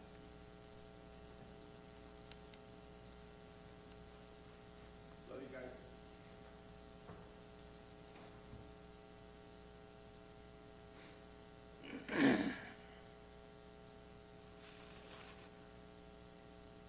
We got, if I'm on the right thing here, the meeting dates? Oh. Forgot about me. My name is Louise Aldrich. I'm here with many hats today. The first one is I am a concerned neighbor of a parcel of land that you guys are going to be looking at. I'm here as a citizen of this county, and I'm also a councillor of Division 5, Lac-Saint-Anne Métis Council. So what land are we looking at? That is that one on, off of 502, Range Road 71. That's that subdivision that is going through. You got first reading this morning. Okay. And so I'm here because I wasn't sure how this all worked with that parcel of land, and I am going to be, because I've talked to some of the administration, I am going to be putting forth a letter to ask for an environmental assessment due to the fact of there is issues brought up to that is concerning with water, ways, wildlife, noise, and so I will be bringing in a letter to you to ask for an environmental assessment on that property of land. Okay. Another thing is, I would like to know the bridge that is on my road, which is 71 off of 502. When's the last time it was inspected? I got to defer to Public Works. Okay. I don't do that. That's, I'm asking questions so that I know where it goes. Due to the fact is this spring, I had to get a hold of roads and build up of snow and ice again, and it started going across right before it. And so every year we have issues, and we've been having issues with the road on either side of it starting to cave in. They come in, fix the cave in. I don't know how stable that bridge is. I would like, so I will send a letter to, is it to the, who do I send the letter to? I'd be going to Public Works. Okay. Sorry, and that's Range Road 70, correct, not 71? 70, yeah, Range Road 70. Okay. And my other concern is trees that fall on the road, who's responsible for them? And because I usually end up moving them, and I just want to make sure that I'm allowed to, due to the fact is people just set them to the side, the graders come along, they flip them back into the ditches, and then we start having pile up of trees and stuff where we can't cut the grass. So I don't know who I talked to about that. Okay, I'm gonna be visiting you. Yeah, because we've been having a lot of storms, as you will know, and a lot of trees have gone down. And another thing is, I'm not certain about where the boundary is for, because I have a fenced along the grid road, and are the trees on the, towards the road, are they my responsibility, or are they your responsibilities? From the edge of the ditch to the road is our responsibility, just like we own all the approaches, Okay, right? So it'd be that same distance as the approach, basically traditionally to the fence line, right? so to the fence line is yours. Yes.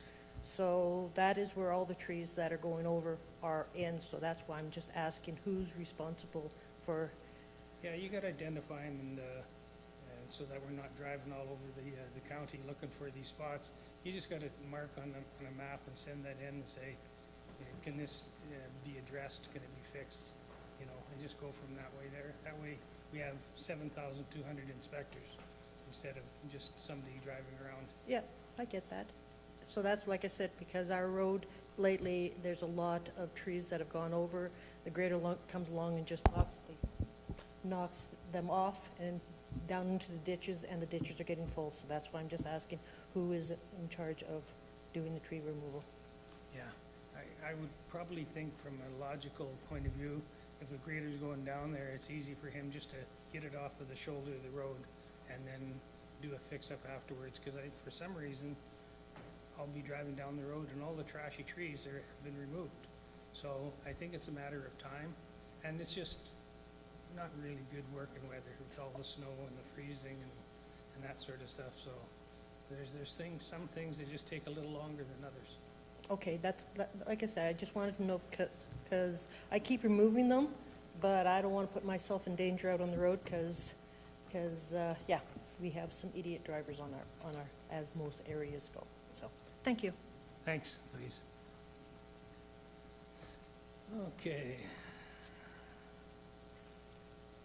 So, what have we got here now?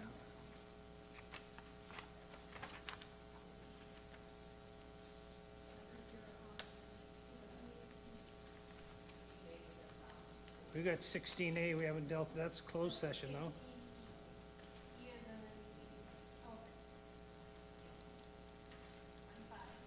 1-5.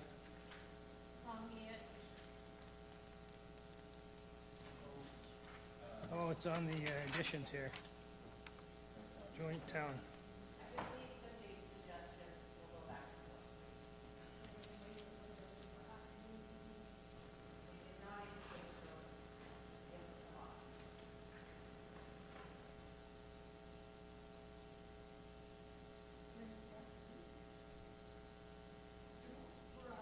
Well, Kara, your schedule is the most busiest.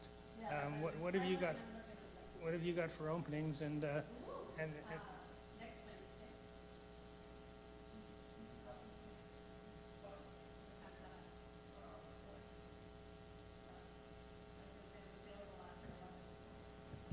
Wednesday. We do have ASB, but let me check what time it is. Are we still, we're still in the afternoons at this point, are we not? The Wednesday, the 15th. We're still at 1 PM for Wednesday, the 15th for ASB, and those are usually about 2 hours. They probably cancel that.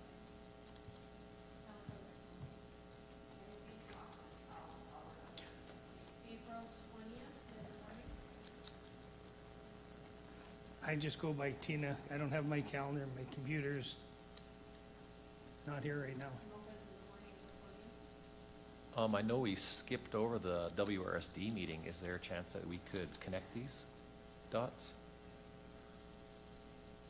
I know bad weather prevented us from attending that. The 20th would work for me. I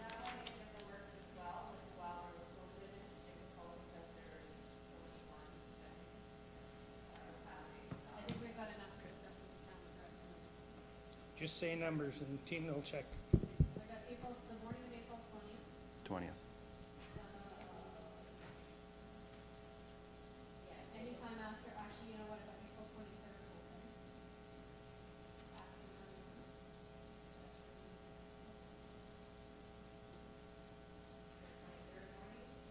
I'm gone on the 23rd.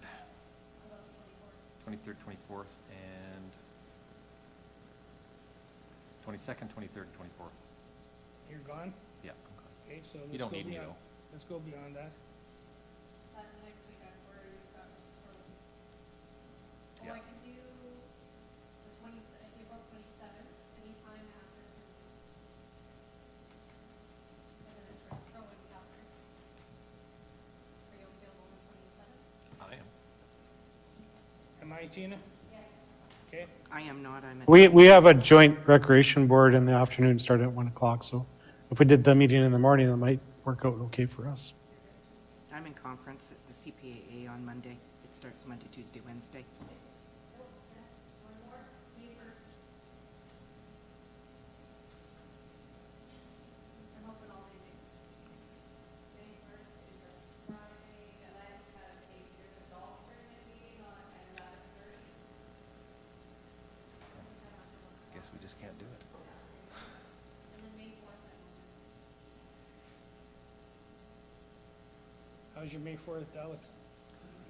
Sketchy, but you guys don't need me. You guys can do without me. I think first week of May I'm pretty tight, but you guys can do without me. Don't wait for me. That's an interesting idea. That's an interesting idea. All right, let's try and go for it in the afternoon. Quick. Sure. Yep.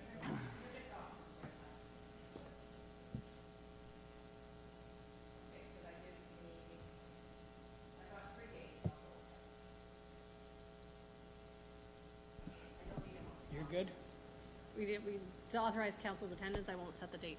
I move to authorize council's attendance at the Town of Drayton Valley Village Breton joint meeting, date to be announced. Oh, just the town? Okay. Just the town.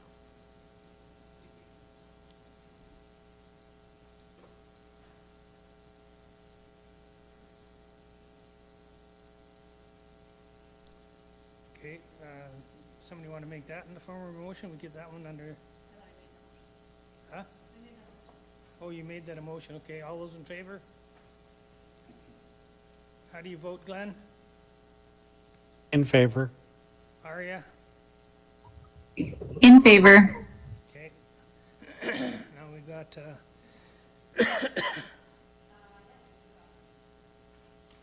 16. 1 till 2 for what? Lindale? Well, everything's closed. Lunch is here.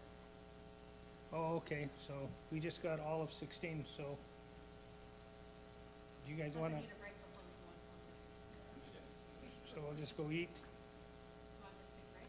Yeah, we'll just eat and then, What time do you want back, so staff are back?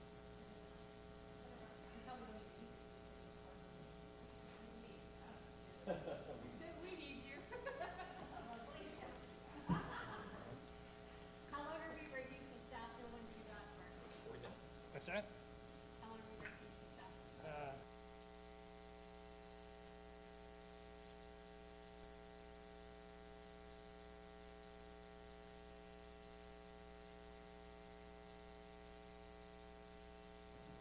Was there any direction that came out of enclosed?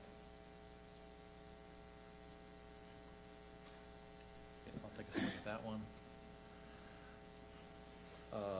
26047, yeah, okay, I move to direct administration to get interpretation from county legal authority regarding the request for proposal requirements for lease of county properties. Discussion? All those in favor? How do you vote, Glenn? In favor. Aria, how do you vote? In favor. Okay, any other direction? Carol? I move that council, upon successful review of the CAO performance, continue its employment arrangement. Whoops, I'm one ahead of myself, sorry. Just give her. Okay. Continue its employment arrangement with Rudy Friesen, and further that the compensation for 2026 be set at $210,000 effective April 1st, 2026. Discussion? All those in favor? How do you vote, Aria? In favor. Glenn, how do you vote? In favor. Shane? I move to direct administration to make a formal request to the Alberta Land and Property Rights to assign a caseworker to assist in advancing the Birchwood Lagoon expropriation file. Discussion? All those in favor? How do you vote, Aria? In favor. Glenn? In favor. Okay, anything else? Shane? I move to receive the information shared and closed, and further to direct the CAO to bring additional information to council, both from the legal representative and the Alberta Ombudsman when available. Discussion? All those in favor? How do you vote, Glenn? In favor. Aria, how do you vote? In favor.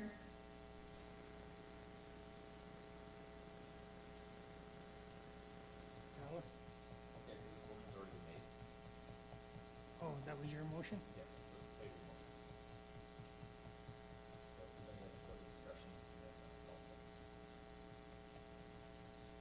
Okay, I'm gonna call the question on this. All those in favor? How do you vote, Glenn? In favor. Aria, how do you vote? Opposed. Okay. So that passes. Carol, Aria, and Kara.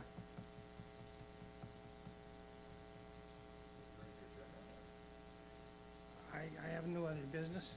Okay, well then, I'll move that Brazeau County Council adjourn. Discussion, all those in favor?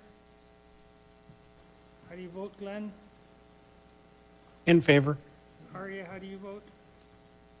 In favor. Thanks. Enjoy the day.